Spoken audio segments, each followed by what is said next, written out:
ሰላም ጤና ይስጥልኝ እንደምን አላችሁ? This is the TW Network podcast። የዛሬው ኤፒሶዳችን ደግሞ ትንሽ ለየት ያለ ነው። ለየት የሚያደርጉት የተለያዩ ነገሮች አሉ። አንዱ ምንድነው ታሪኩ፣ ሁለተኛው እንግዳችን ገጽታው አለመታየቱ፣ ሶስተኛው ደግሞ ከስቱዲዮ ውጪ የመጀመሪያ ሊቀርጸው ኤፒሶድ ነው። ለስኬቲዮቲ የዛሬ እንግዳችን ሰው በጣም ደስ ይላል። ቴንክ ዩ ላይክዋይዝ። እኔም አመሰግናለሁ። በኢትዮጵያ በአንድ ሰው ብቻ የተሰራ ከመቶ በላይ የባንክ ዘረፋ። ባንክ ዘረፋ የሚለው ቃል ምናልባት ትክክለኛ ቃል ላይሆን ይችላል። የባንክ ማጭበርበር ድርጊት። እውነት ለመናገር ኤክሳይትድ አልሆንኩም ነበረ ግላችን እንደመቅዳም ሳውቅ ያው ስለ ስቶሪው የምሰማቸው ነገሮች ስለነበር ይሁን በጣም ለመቀበልም በጣም ከብዶኝ ነበረ። ግን ፋይናሊ ይሄ ሀፕን አድርጓል። እንኳን በደህና መጣህ።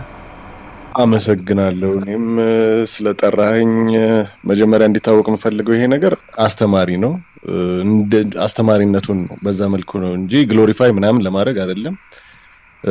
ከምንም ነገር በፊት ደግሞ ስለጠራኸኝ በጣም አመሰግናለሁ። ስላንተም የተወሰኑ ከመጀመሪያ ጀምሮ አውቅህ ነበር ማለት አነሳስ ገና ስትጀምርም አሁን የደረስክበት ቦታም ትልልቅ ሰዎችም ስላንተ ሲያወሩ ሰማለሁና እንደዚህም አልጠበቅኩም።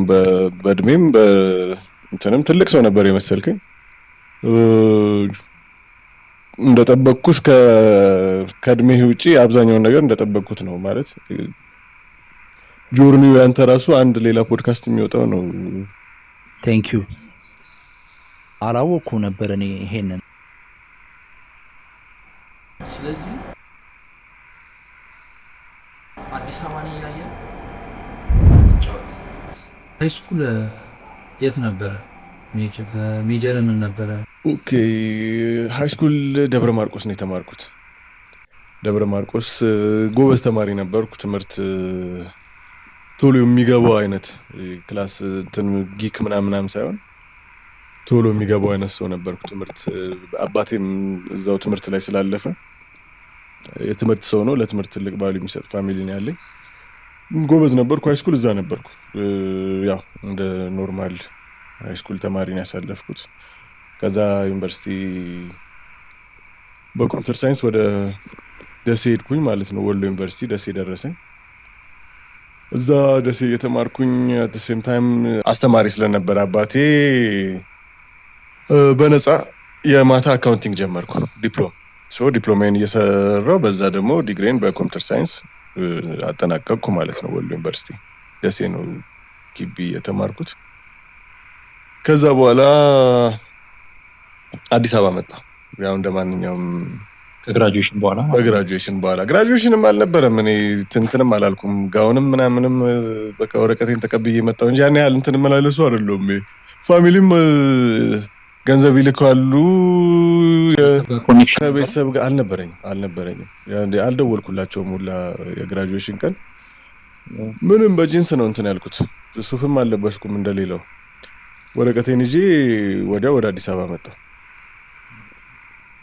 አዲስ አበባ እንዴት ተቀበለችህ ለሚለው ጥያቄ እጇን ዘርግታ ነው የተቀበለችኝ። ጥሩ ነበር ማለት ገንዘብም ስላልነበረኝ አንድ ጓደኛዬ ነበር እዛ ክፍለ ሀገር ማቀው።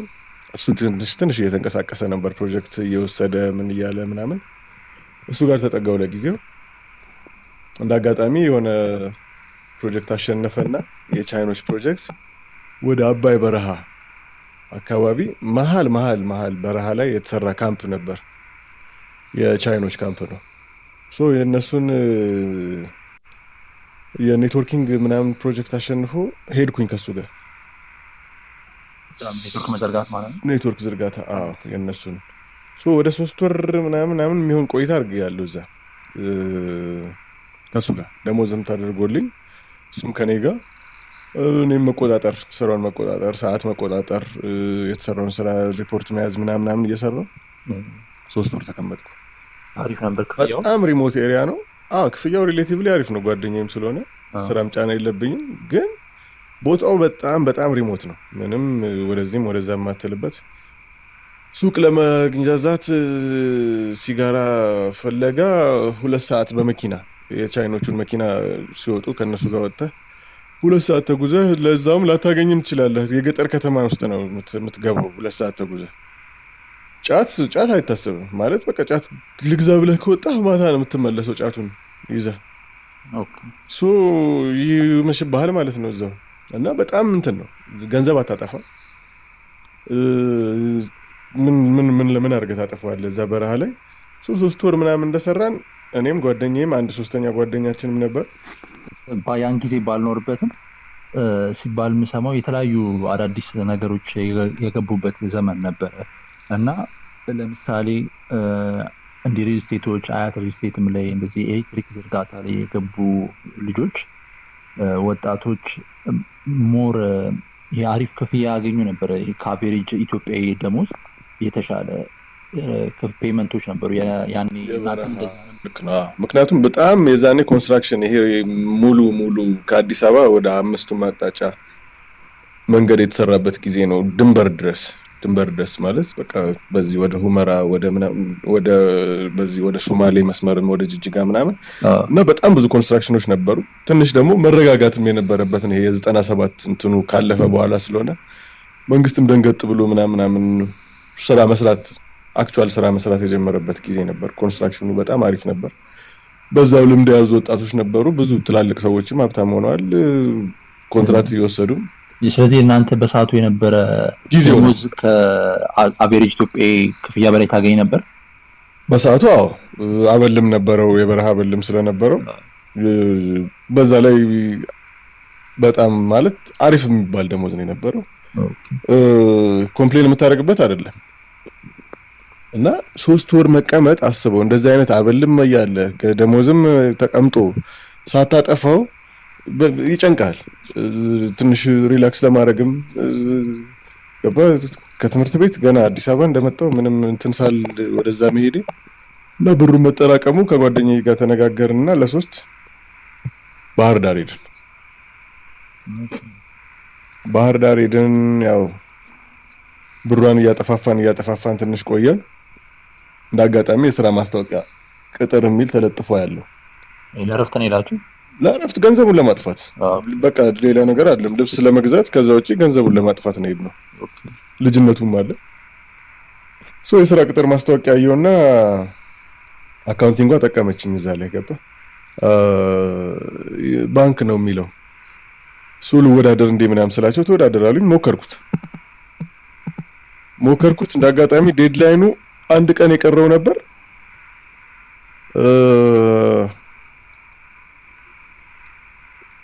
አይ ቲንክ ቅዳሜ ሐሙስ ቀን ነበረ። ሐሙስ ዴድላይኑ አርብ ነበር። አርብ አስገባው ኤቭሪቲንግ። ለማክሰኞ ኢንተርቪው ተጠራው። ጓደኞቼ አሉ እዛ እየሰሙኝ ነው ምናምን ነበሩ ከኔ ጋር ጠበቁኝ። እዛም ማክሰኞም ስቀርብ ምናምን አለፍኩ። ገና ሳንመለስ ወደ ካምፑ እኔ እዛ የባንክ ሰራተኛ ሆኜ ቁጭ አልኩኝ። አለፍኩ እንዳለፍኩ ተነገረኝ። ከዛ በኋላ እነሱ ሲመለሱ እኔ ቆያለሁ አልኳቸውና ትንሽ ቆየው እዛው አልቤርጎ ይዤ። ገንዘቧ ወደ ማለቁ አካባቢ ነች። ከዛ በኋላ የተመደብኩበት ቦታ ተነገረኝ። አዲስ የሚከፈት ብራንች ነው። በጣም ሪሞት ነው እሱ ደግሞ ልክ ኦልሞስት እንደነበርኩበት ካምፕ በለው የገጠር ከተማ ውስጥ አካባቢ ወደ ምስራቅ ጎጃም አካባቢ ነው። ቦታውን ባልጠራው መርጣለሁ። ኤግዛክት ከተማዋ ግን ምስራቅ ጎጃም ነው። በጣም በቃ ሪሞት ምንም እንትን የሌለበት። ገና ወንበር አልገባም፣ ኦፊሱ አልተሰራም፣ ምን አላለም። ሄጄ እንዳየሁት ትንሽ ቆየውና ተመልሼ ሄድኩኝ ወደ ነበርኩበት ወደ ቻይኖቹ ካምፕ። ገንዘብም ጨርሼ ነበር። ተመልሼ ሄድኩኝ። የተወሰነ ጓደኛዬንም የተወሰነ ገንዘብ ተቀበልኩት። ከዛ ድጋሚ ተመልሼ ሄድኩኝ ወደ እንትኑ ቤትም ተከራየው እዛ። ያው ገጠር ነው እንደማንኛውም ያው ሪስፔክትድ ነህ። ትንሽ ባንክ ሰራተኛ ምናምን ገጠር በልጅነቴ አግኝቼው ማላቀውን ክብር በቃ አጎናጸፉኝ እላለሁ። ባለስልጣን እንደ ባለስልጣን ነው የሚንከባከቡ። በቃ የሚገርምህ የአስተማሪ ባንክ ሰራተኛ ምናምን ብርህን ሁላ ማለት ብራቸውን ሁላ አልሰጥም ብትል ብራቸውን ምታዝ ይመስላቸዋል ሰዎቹና እሱ ብቻ ሳይሆን ሰው እንግዳ ተቀባይ ነው ምናምን አሪፍ ነበር። ብቻ የመጀመሪያ ወቅቶች ትንሽ ከብደውኝ ነበር። ከዛ በኋላ ቀስ እያልኩ ለመድኩት። እዛ ብቻ ወደ 2 አመት ሰርቻለሁ። ስለዚህ ስንት ዓመተ ምህረት እዛ ተቀጠርክ ማለት ነው? 2001 ነው። ባለሳሳት ጥላሁን ገሰሰ የሞተበት አካባቢ ነበር። በዓል ነገር ነበር፣ ፋሲካ ይመስለኛል። የዛኔ ነው የተቀጠርኩት። 2 አመት ቆየሁ እዛ። እዛም ገጠር ስለሆነ የምታጠፋው ገንዘብ አይኖርም። ከዛ በኋላ ደግሞ ፕራይም ሚኒስተሩ ከእኔ በገባው በሁለተኛው አመት ምናምን ነበር አባይ ግድብ ይሰራል ተብሎ ላውንች የተደረገው። የዛኔ እንትኑ መነቃቃትም ነበረ ምናምን አሪፍ ነበር ጊዜው። እንትን አደረግን። ድርጅቱም የደሞዛችንን 200 እጥፍ የሚሆን ቦነስ ሰጠን። የምሰራበት ባንክ የ2 አመት የተጠራቀመ ደሞዝም አለኝ። ኦቨርድራፍትም ሞላው፣ የተወሰነ ገንዘብ አወጣው፣ ቦነሱም አለ። በጣም ዘጭ ብር ሆነ። ከዛ ፍቃድ ጠየቅኩና በዚህ ሁሉ መሃል ቤት አልጠየቅኩም። ቤት ፋሚሊ ጋር አልገናኝም። ስም ብዬ ፍቃድ ጠየቅኩና ፍቃድ ሲፈቀድልኝ አዲስ አበባ መጣሁ። ከዛ በኋላ የተጠራቀመ ብር ማውደም አለብህ የተጀመረ ማለት ነው። እንግዲህ የውድመቱ ጉዞ 1 ወር ነበር ፍቃዴ። ወሬ ከደረሰ በኋላም አልተመለስኩም። ብሩን እያጠፋው ነው። የተወሰነ ቀርቶ ነበር። 0 እስከገባ ድረስ አዲስ አበባ ነበር። ከዛ በኋላ የፍቃድ ጊዜው ማለፈኝ። እኔም ኮንታክት አላረኳቸው፣ አልተመለስኩም። አዲስ አበባ ደግሞ የችግር ጊዜ ተጀመረ ማለት ነው። ገንዘቡ አለቀ። በስንት ጊዜ አለቀ? ከወር በላይ ወር ነበር ፍቃዴ። ከወር በላይ አሳልፌ ነው እንትን ያልኩት። ገንዘቡ ሲያልቅ ኦልሬዲ የፍቃድ ታይሜ አልቋል። ወር ከ10 ቀን አካባቢ ይሆናል። 10 ቀን ያሳለፍኩት፣ ግን መመለሱ በቃ እንትን ሆነብኝ፣ ዳገት ሆነብኝ። አልፈለኩም። ገንዘብም የለኝም አክቹአሊ መመለሻ። ግን በቃ እዛው ጀለስ ጋር ክራሽ ማድረግ ምናምን፣ በመጠጥ ቤት እያነጉ 1 ቢራ 2 ቢራ ይዞ ማንጋት ምናምን ተጀመረ። ሃርድ ሺፕ ማለት ነው። ከዛ እንደ አጋጣሚ 4 ኪሎ ወክ እያረኩኝ እንደዚሁ ክፍት የስራ ማስታወቂያ ምናምን የሚላየው መስተንግዶ እዚህ ቦሌ አካባቢ አንድ ለግዠሪየስ ሬስቶራንት ነው። እዛ ገባላለሁ። ከባንክ ሰራተኛ ወደ መስተንግዶ ያስተናጋጅ ላይፍን ሀብዬ ጀመርኩ። ከዛ መሀል ላይ እንደዚሁ ፋሚሊ ምናምን ደውላለሁ። መሀል ላይ ራቅ እያልኩኝ ምን እያልኩኝ ትምህርት ለምን አትጀምርም ምናምን የሚል ወሬ ደግሞ ተነሳ በመሀል ከቤተሰብ ጋር። ብጀምር ደስ ይለኛል ምናምን አልኳቸው። እኔ ሳላቅ ቤት አስመዘገቡኝ። መስተንግዶ አዲስ አበባ ዩኒቨርሲቲ ሎ። ከዛ ተቀበሉኝ 6 ኪሎ ተቀበሉኝ። ስራዬን መስተንግዶን እየሰራሁ እዛም እየተማርኩ ትንሽ ጊዜ ገፋው። መሀል ላይ ትንሽ ማለት ባለቤቱ ሲያየኝ እንትን አልኩበት።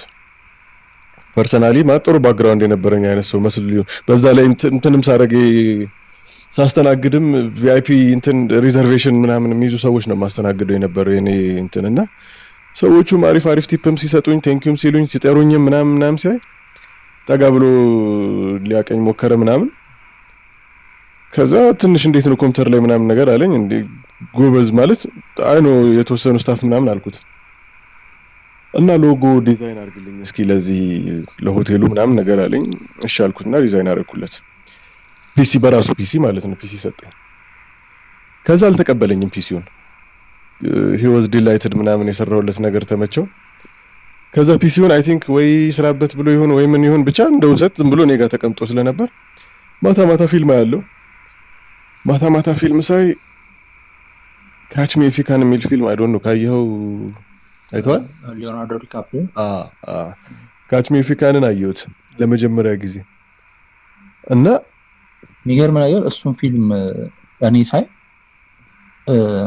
ግሬትፉል ነበር የሆንኩት ያለ ምንም ማጋነን። ምክንያቱም ላይክ እንደዛ አለመሆኔ ላይክ ያሱ ነገር አርቲስት አጭበርባሪ አለመሆነ ያ አንዳንዴ የሆነ ማድረግ የሆነ ነገሮችን ታያቸውና ያን ማድረግ እንደነበረ ማወቅና አለማድረግ ሳላረገው ምናልባት ያየሁበት እድሜም ገፍቶ ስላየሁት ይመስለኛል። አይ እኔ አሁን የዛኔ ኦልሞስት እንግዲህ ስራ ጀምሬ ስራ መንግስት ሰራተኛ የሆነ ሰው ምናምን የኔም ገፍቶ ነበር በሰዓቱ። አሁን ካለበት ስቴጅ ጋር ምናምን ምን ቀራረብ ይመስለኛል የዛኔ ወደ ልዩነታችን ይሄን ያህል ነበር። ያኔ ወደ 22 ምናምን ደርሻለሁ።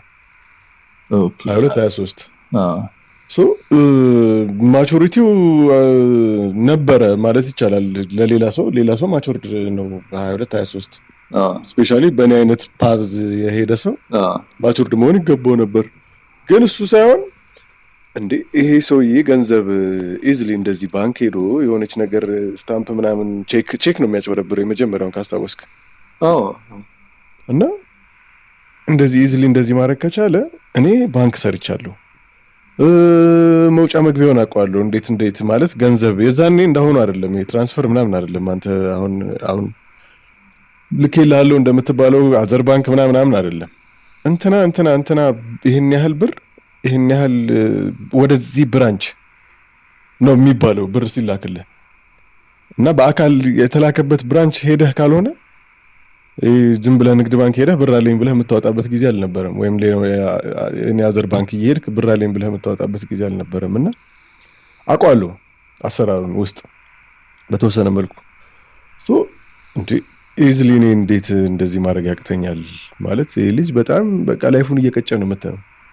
ማአት ነገር ዶክተር ይሆናል ፓይለት ይሆናል ምን ይላል ሰነድ እያዘጋጀ ነውና እሱ እንኳን ባንከር ሳይሆን ባንኪንግ ሲስተሙን ሳያውቀው እንደዚህ ካረገ እኔ ለምን አላረግም የሚል ዝም ብሎ መጣልኝ። ሀሳቡን እያብሰለሰልኩት መምጣት ጀመርኩ። 3 ስታምፕ ያስፈልጋል ለዚህ እንደዛ ለማድረግ ገጸ ባህሪ ማለት ፍራንክ አቢግኔል መሰለኝ ስሙ አለ። ሰውዬው አሁንም እኮ ሪል ላይፍ ትምህርት ይሰጣል የዞረ ምናምን ነበር እስከ ተወሰነ ጊዜ ድረስ። እሺ ከዛ በኋላ ስታምፕ ያስፈልገኝ ነበር ማለት ሀብለህ ለመጀመር ስታምፕ ደግሞ እንዴት ማለት አውቃለሁ በተወሰነ መልኩ ስታምፕ ፔድ የሚል ስታምፕ ምናምን ሲሰራ ይቻለው።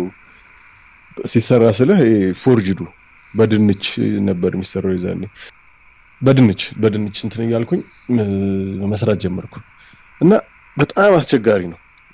በጣም አስቸጋሪ ነው ስታምፕ በድንች መስራት ማለት ኢንቨርት አድርገህ ነው ቁጥሮቹን እንትኖቹን የምትጽፈው ኤቭሪቲንግ ከሆነች ንን ወደ ጎን አድርጋት የሆነ ገልብጣት በመስታወት እንደምታየው አይነት ነገር አድርጋት ነው የምትጽፋት። በጣም አሰልቺው ነገር እሱ ነበር። ስታምፕ አዘጋጀው። ከዛ ፒሲ አለኝ ኦሬዲ የመታወቂያ ፎርም ሰራው ፎቶዬን የምለጥፍበት 3A4 ወደ 3A4 የሚሆን የመታወቂያ ፎርም አዘጋጀውና ፕሪንት አደረኩት። አንዶም አሁን ፕሪንት ያደረኩበትን ቤት ሳልፍ አየዋለሁ ብዙ ጊዜ አሁንም አለ ፕሪንት ያደረኩበት ቤት እና ፎርሙን ብቻ ነው ያዘጋጀሁት። እንዳጋጣሚ አላየችውም፣ በጣም ፎከስ አድርጋ አላየችውም። ዝም ብላ ፕሪንት ነው ያደረገችልኝ ልጅቷና 30 አካባቢ ማለት ነው 30 አካባቢ በ3A4 ነው ያዘጋጀሁት። 3A4 አንዱ 10 ይይዝልሃል 5 በዚህ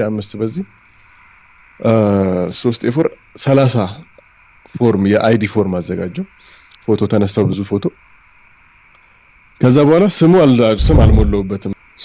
አላማዬ የነበረው የተወሰነች ብር ያስፈልገኛል የሚል አላማ ነበረኝ። ማለት 40,000 45,000 30 ምናምን ሺህ ብር ኢንተርኔት ቤት ያስከፍትበት ነበር በዛ ሰዓት እና በቃ አትሊስት የተወሰኑ ፒሲዎች አዘጋጅቼ ኢንተርኔት ቤት ብከፍት 35-36 ሺህ ብር ከዛ ኢንክሉዲንግ የሆኑ ወጪዎችን 40 ምናምን አካባቢ አድርሻቸዋለሁና እሷን ካሟላው ኢንተርኔት ቤት ከፍታለሁ የሚል ሐሳብ ነው የነበረኝ።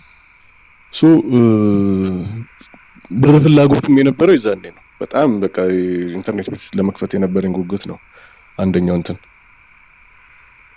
እና ለኢንተርኔት ቤት የዛኔ ደግሞ ሰው እየሄደ ነበር እንዳሁኑ ዝም ብሎ በስልክ አልነበረም ኢንተርኔት ቤት እየሄደ ነበር ሰው እንትን የሚለውና ማኔጅ አደርገዋለሁ ኢንተርኔት ቤት ብከፍት አንድ ላደርገዋለሁ ብዬ አስባለሁ በዛ ላይ እኔም እወዳለሁ በጣም እንደዚህ አይነት ነገር ከኢንተርኔት ጋር ብውል ደስ ይለኛል ሴም ታይም አንድ ሰራተኛም ቀጥሬ እንኳን እንትን ብል ቋሚ ነገር አርን አደርጋለሁ የሚል ግምት ነው የነበረኝ የመስተንግዶ ስራውም ጥሩ ነበር ጥሩ ገቢ ነበር ማገኘው በጣም ትልቅ ሰዎች ናቸው ቲፓቸው ያበደ ቲፕ ነው አንዳንዴ በቀን እስከ 500 600 ብር ልትሰራ ትችላለህ which is በጣም ብዙ ብር 500 600 2003 ላይ በጣም ብዙ ብር ነው እና በቀን ማለት ነው ሶ ያቺ ኢንተርኔት ቢዝነስ ፕላን ፕሮፖዛልን ምናምን አዘጋጅቼ ቦርሳዬ ላይ ነው ያለው መነሻውም እሱ ነው ሲጀመር ለስራው መነሻም እሱ ነው ኢንተርኔት ቤት ለመክፈት ካለኝ ፍላጎት ምን ያደርጋል ሌላ ተርን ወሰደ እንጂ መነሻው እሱ ነው የነበረው ሶ ዋና የለፋፋ ነገር ኢንተርኔት ቤት ብር ባገኝ ኢንተርኔት ቤት ብከፍት አዲስ አበባ ላይ ሰርቫይቭ ማድረግ እችላለሁ የሚል ሐሳብ ነው የነበረኝ እሺ ሶ ስታምፖቹ ተዘጋጁ ፎቶ ተነሳው አሁን የመጀመሪያው ገንዘብ ማገኝበት ኦኬ ሶ ይሄ እነዚህ መንገዶች ዘመን የቀየራቸው ብቻ ናቸው ቴክኖሎጂ ምክንያቱም እንዴት መሰለህ አባባሌ ለወጣቱ ማስተማሪያ እንዳይሆን ዘመን ቀይሯቸዋል ያለፈባቸው ናቸው ወይስ አክቲቭሊ አሁን መጠቀም እንችላቸው ናቸው ወይ አክቲቭሊ አሉ ወይ አይ ከህግ አንፃርም ካንተ ህግ አማካሪዎችና ጠበቆች ጋር ከካሜራ ጀርባ እንዳወራ ነው ድርጊቶቹ በዘመንም በቴክኖሎጂም በአሁኑ ሰዓት ሊተገበሩ የማይችሉ መሆናቸውን አረጋግጠን ነው የምንጠቅሳቸው ኦኬ ሶ ምን አይነት መንገድ እንዴት እንደነበር ልንገርህ እሱ ነገር ላብራራለህ ሰው ሲልክልህ ገንዘብ ሲልክልህ ወደ አንድ ብራንች ነው የሚልክልህ ሌትስ ሴይ ዝም ብለን መገናኛ እንበለው ወደ መገናኛ ወዳለው ባንክ ነው የሚልክልህ ምን ባንክ ነበር ግን ባንክ ስሙን ባልጠራለህ ደስ ይለኛል ብዙ ብራንች ያለው ብዙ ተጠቃሚ ያለው at the same time ብዙ ተጠቃሚ ሲኖርህ ተጋላጭነትህም በዛው ልክ ብዙ ይሆናልና አንዱ ብራንች ዝም ብለን እንዝለለው ስሙን እሺ ሶ ወደዛ ሲልክልህ ወደዛ ብራንች መገናኛ ወዳለው ካለ መገናኛ ሄደህ ነው ገንዘብን የምታወጣው ከዛ ደግሞ ኮድ ይነግራል ከዛ ጋር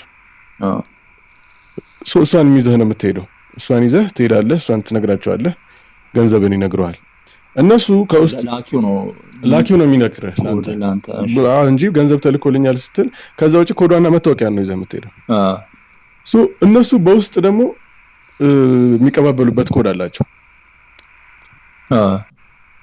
የብራንች ሰራተኛ ከሌላ ብራንች ሰራተኛ ጋር ከሌላ ባንክ ጋር ኢንተርኔት አልነበረም በስልክ ነው የሚነጋገሩት ሶ ወደዚህ ይሄን ያህል ገንዘብ ሲገባ 4 5 6 10 ሊሆን ይችላል ወደዛ ብራንች ከዛኛው የተላከው ሌትስ ሴይ አሁን አንድ ክፍለ ሀገር ያለ አንድ ባንክ ወደ አዲስ አበባ ወዳለ መገናኛ ወዳለ ባንክ 2 3 4 ምናምን ሰው ሊልክ ይችላል ሶ እነሱ ነው አራቱን ይነግረዋል ደውሎ ይሄ በእንደዚህ አይነት ቁጥር ይሄን ያህል አማውንት ብሎ ኦኬ አንዳንዴ ላይ ደውሉም ይችላሉ ሰውየው ብር ተልኮልኛል ብሎ መጥቶ ሲያስጨንቃቸው እዚህ የመገናኛው ብራንች ብር ተልኳል እንዴ ለእንደዚህ ብለው ቼክ ያደርጋሉ ከባንኩ ደውለው ወደ ክፍለ ሀገር ወደ ላኪው ብራንች ሶ እሷን ነው እኔ ማቃት አሁን እዛ ላይ ነው እኔ የገባሁት that's where I come in እደውልና ከእንደዚህ ብራንች ነበር የተላከ ብር አለ ወይ ነምላቸው ያ ብር ከተላከ አለ ይሉኝና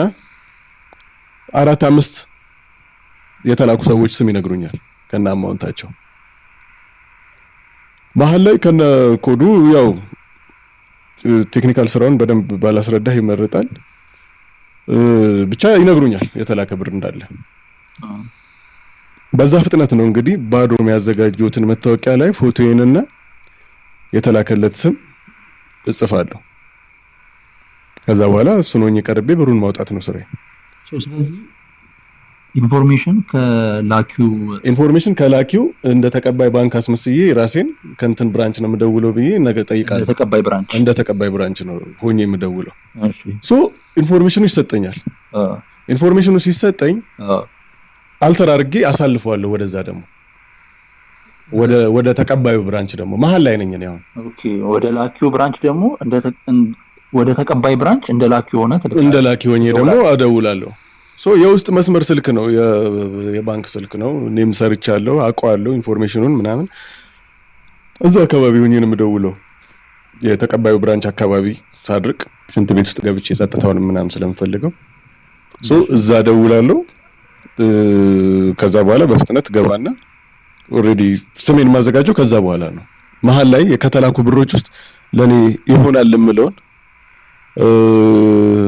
የወንድ ስም መሆን አለበት ግዴታ። ሶ ከኔ ጋር የተቀራረበ ብዬ የማስበውን አንዱን እንትን እላለሁ። አምስቱ ያልፋል ማለት ነው። 5 ትራንዛክሽን ካለ ከላኪ ብራንች ወደዛኛው ወደ ተቀባዩ ብራንች 5ቱን ደግሞ እኔ ሰምቼ አስተላልፋለሁ። ከ5ቱ አንዱን አነሳታለሁ ሄጄ መታወቂያ አዘጋጅቼ። አሁን ለምሳሌ በድሩ አሊ ምናምን የሚል ይሄን ያህል ገንዘብ ተልኳል በዚህ ትራንዛክሽን ናምበር ብዬ ቀድሜ ከንትን ብራንች ካስተላለፍኩ በኋላ የኔ ስራ ሄዶ ማውጣት ነው። ስለዚህ ግዴታ እንደ አክቹዋል ባንክ ሆነ መደወል ከሆነ ማታወጣውንም ትራንዛክሽኖች ባላወጣቸውንም እናገራለሁ። ከዛኛው የተላለፉትን የተቀበልኳቸውን ሙሉን ነው ማስተላለፍ። ኦኬ ሶ መሀል ላይ ነው የኔ ቶሎ ብዬ ሶ የመጀመሪያ ቀን 4 ነው ነገረኝ። 4 ትራንዛክሽን ነገረኝ። ከዛ በኋላ 4ቱን ማስተላለፍኩ ነኝ። ከ4ቱ ላይ አንዷን ያው አይዲ አዘጋጅቼ ሄድኩኝና አወጣኋት። የመጀመሪያው ድፍረቱ እንግዲህ የመጀመሪያው ፍርሃቱን ልነግር አልችልም። የመጀመሪያውን 300,000 ብር አወጣሁ። ሐሳቤ የነበረው እንግዲህ ነገር ያለው 40,000 ብር ነው። ኢንተርኔት ቤት መክፈት ነው የምፈልገው አለ ቢዝነስ ፕላኑ ቦርሳዬ ውስጥ አለ። 300,000 ነው የሰጡኝ በፌስታል በራሳቸው መሰለህ። በአምና ተንቀጠቀጥኩ። መጀመሪያማ ማለት መቆም አቃተኝ። በፌስታል ነው የሰጡኝ በፌስታልና በካኪ ትዝ ይለኛል። ከዛ ወጣው እዛው ቢልዲንግ ላይ ወደ ላይ ፍሎር። ከዛ ማለት ጭንቀቱ ነው እንጂ ምንም ወደ ላይ የሚያስወጣ ጉዳይ አልነበረኝም። ዝም ብዬ አንድ ሱቅ ገባውና ቦርሳ ገዛው። ሩም ቦርሳ ውስጥ አደረኩት፣ ተለቅ ያለ ቦርሳ እና ድንጋጤን ያስወጣኝ። መጀመሪያ ወደ ላይ ወጣው። ከዛ እግረ መንገዴን ሶኒ ላፕቶፕ አየው፣ ላፕቶፕ ገዛው፣ ስልክ ገዛው። ከዛ በኋላ ኢንተርኔት ቤት መክፈት አላማ ይዤ እንግዲህ አስበው 40,000 ብር የምፈልግ የነበርኩ ሰውዬ 300,000 ብር ሳገኝ ልነግር አልችልም። የነበረው ፍርሃትም አትለው ደስታም አትለው ድንጋጤም አትለው በጣም የተደወላለቀ ስሜት ነበር የሚሰማኝ።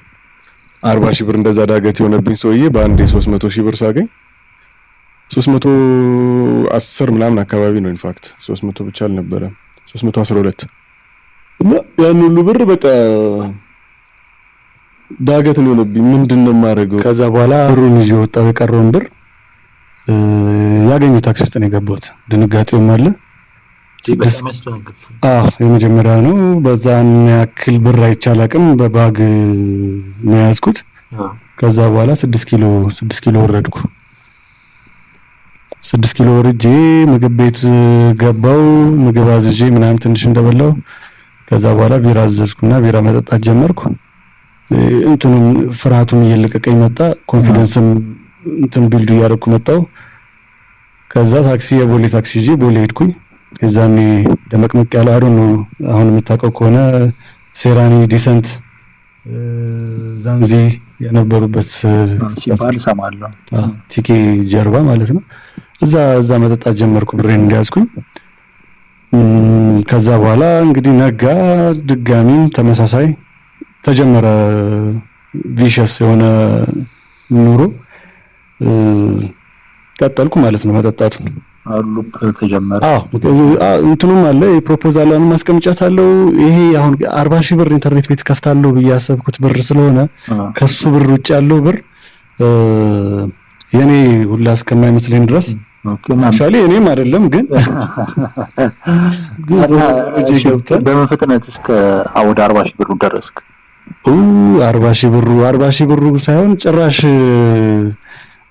መጨረሻ ላይ ዜሮ ሆኜ ድጋሚ እሱን ስራ ለመስራት ድጋሚ ሌላ ብር ለማውጣት ካርድ መደወል ነበረብኝ። ካርድ መደወያ አጥቼ እዛው ሶልበት ከነበረ ጫት ቤት ነው የካርድ ለምኜ ወደ ራውንድ 2 ወደ ስራ ገባው። 500 ብር ሰጠችኝ እዝጌር ይስጣት አንድ ልጅ።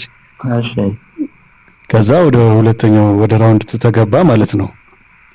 ሁለተኛው ዙር ላይ በተመሳሳይ መንገድ ቅድም እንዳስረዳው በተመሳሳይ መንገድ ወደ 60 ሺህ ብር አካባቢ አወጣው። አሁንም 60 ሺህ ብር ሳወጣ ኤክስትራ 20 ሺህ ብር አለኝ። ኢንተርኔት ቤት የመክፈት ሀሳብ አለች። ግን ምን እየተሰማኝ መጣ? ኤኒ ታይም የፈለኩትን ያህል ብር መውሰድ እችላለሁ የሚለው እንትን የለመድኩት መጣው ነገር እየሆነና በዛ መሀል ግን እንዴት ነው በፐብሊክ ትራንስፖርት በታክሲ ምናምን መሄድ አቆምክ? መኪና ገዛ ወይ? በፐብሊክ አላቆምኩም። እንደውም ያስገዛኝ ነበር እንኳን በላዳ ለመሄድ ምናምን ተውና በባስ ነበር የምሄደው።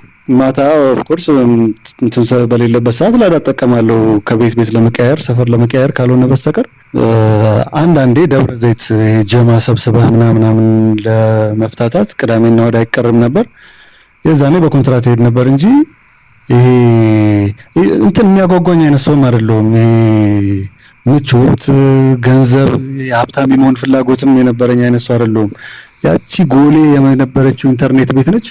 ከዛ በኋላ ግን እንደዚህ ኢዝሊ ገንዘብ ማግኘት እንደምችል እየተሰማኝ ሲመጣ እሷንም ችላ ያልኳት 60 የሚያወጣትም ስታልቅ ሶስተኛ ላይም ወደ 110 ሺህ ብር ስደርስ ብቻ ግን ለራሴ ምን ቃል ገባ መሰለ ዜሮ እስኮን ድረስ መቆየት እንደሌለብኝ አትሊስት የካርድ የምናምን መደወያ 500 ብር ማሰረፍ እንዳለብኝ እጄ ላይ ማለት ነው። እጄ ላይ በቃ መቅረት ያለበት እሱ ነው። እዛ ጊዜ የነበረ 100 ምናምን ሺህ ብር 300 ምናምን ኖርማሊ አልቆ ዜሮ እየገባ ኦልሬዲ እሱ ብሩ ጋራንቲድ አይነት ብር ሆኗል። ኤኒ ታይም ሄጄ እንደማነሳው አይነት ኮንፊደንስ እየተሰማኝ ነው የመጣውና ሁለተኛው ዙር ላይ 60 ካነሳው በኋላ እሱም አለቀ። 500 ላይ ስቀር ድጋሚ ተጀመረ። ደግሞ ቆይ የምትውልባቸው ቦታ ላይ ያሉ ሰዎች ብዙ ብር ስታወጣ ሲያዩ ምናምን ከእድሜም አንፃር የልጅ ኬት ነው ብር የሚያመጣው የሚል ጥያቄ አያነሱም ነበር?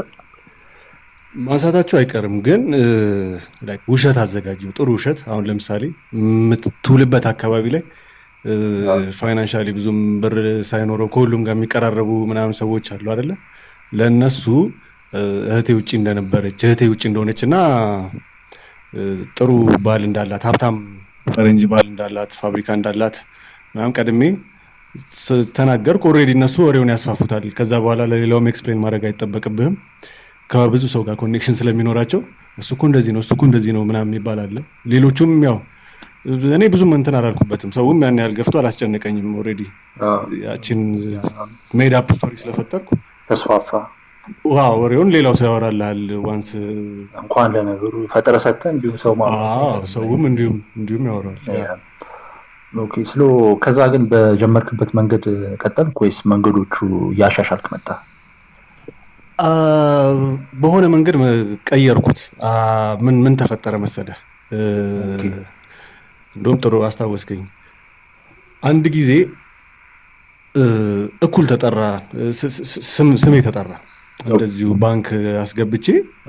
ከዛ በኋላ መታወቂያን የሰጠሁበት የቴለሩ ዊንዶ ሳይሆን ሌላ ቦታ ሌላ ቴለር ጋር ተጠራ ስሙ ማለት ነው። የሰጠሁት ስም ሌላ መስኮት ላይ ተጠራ።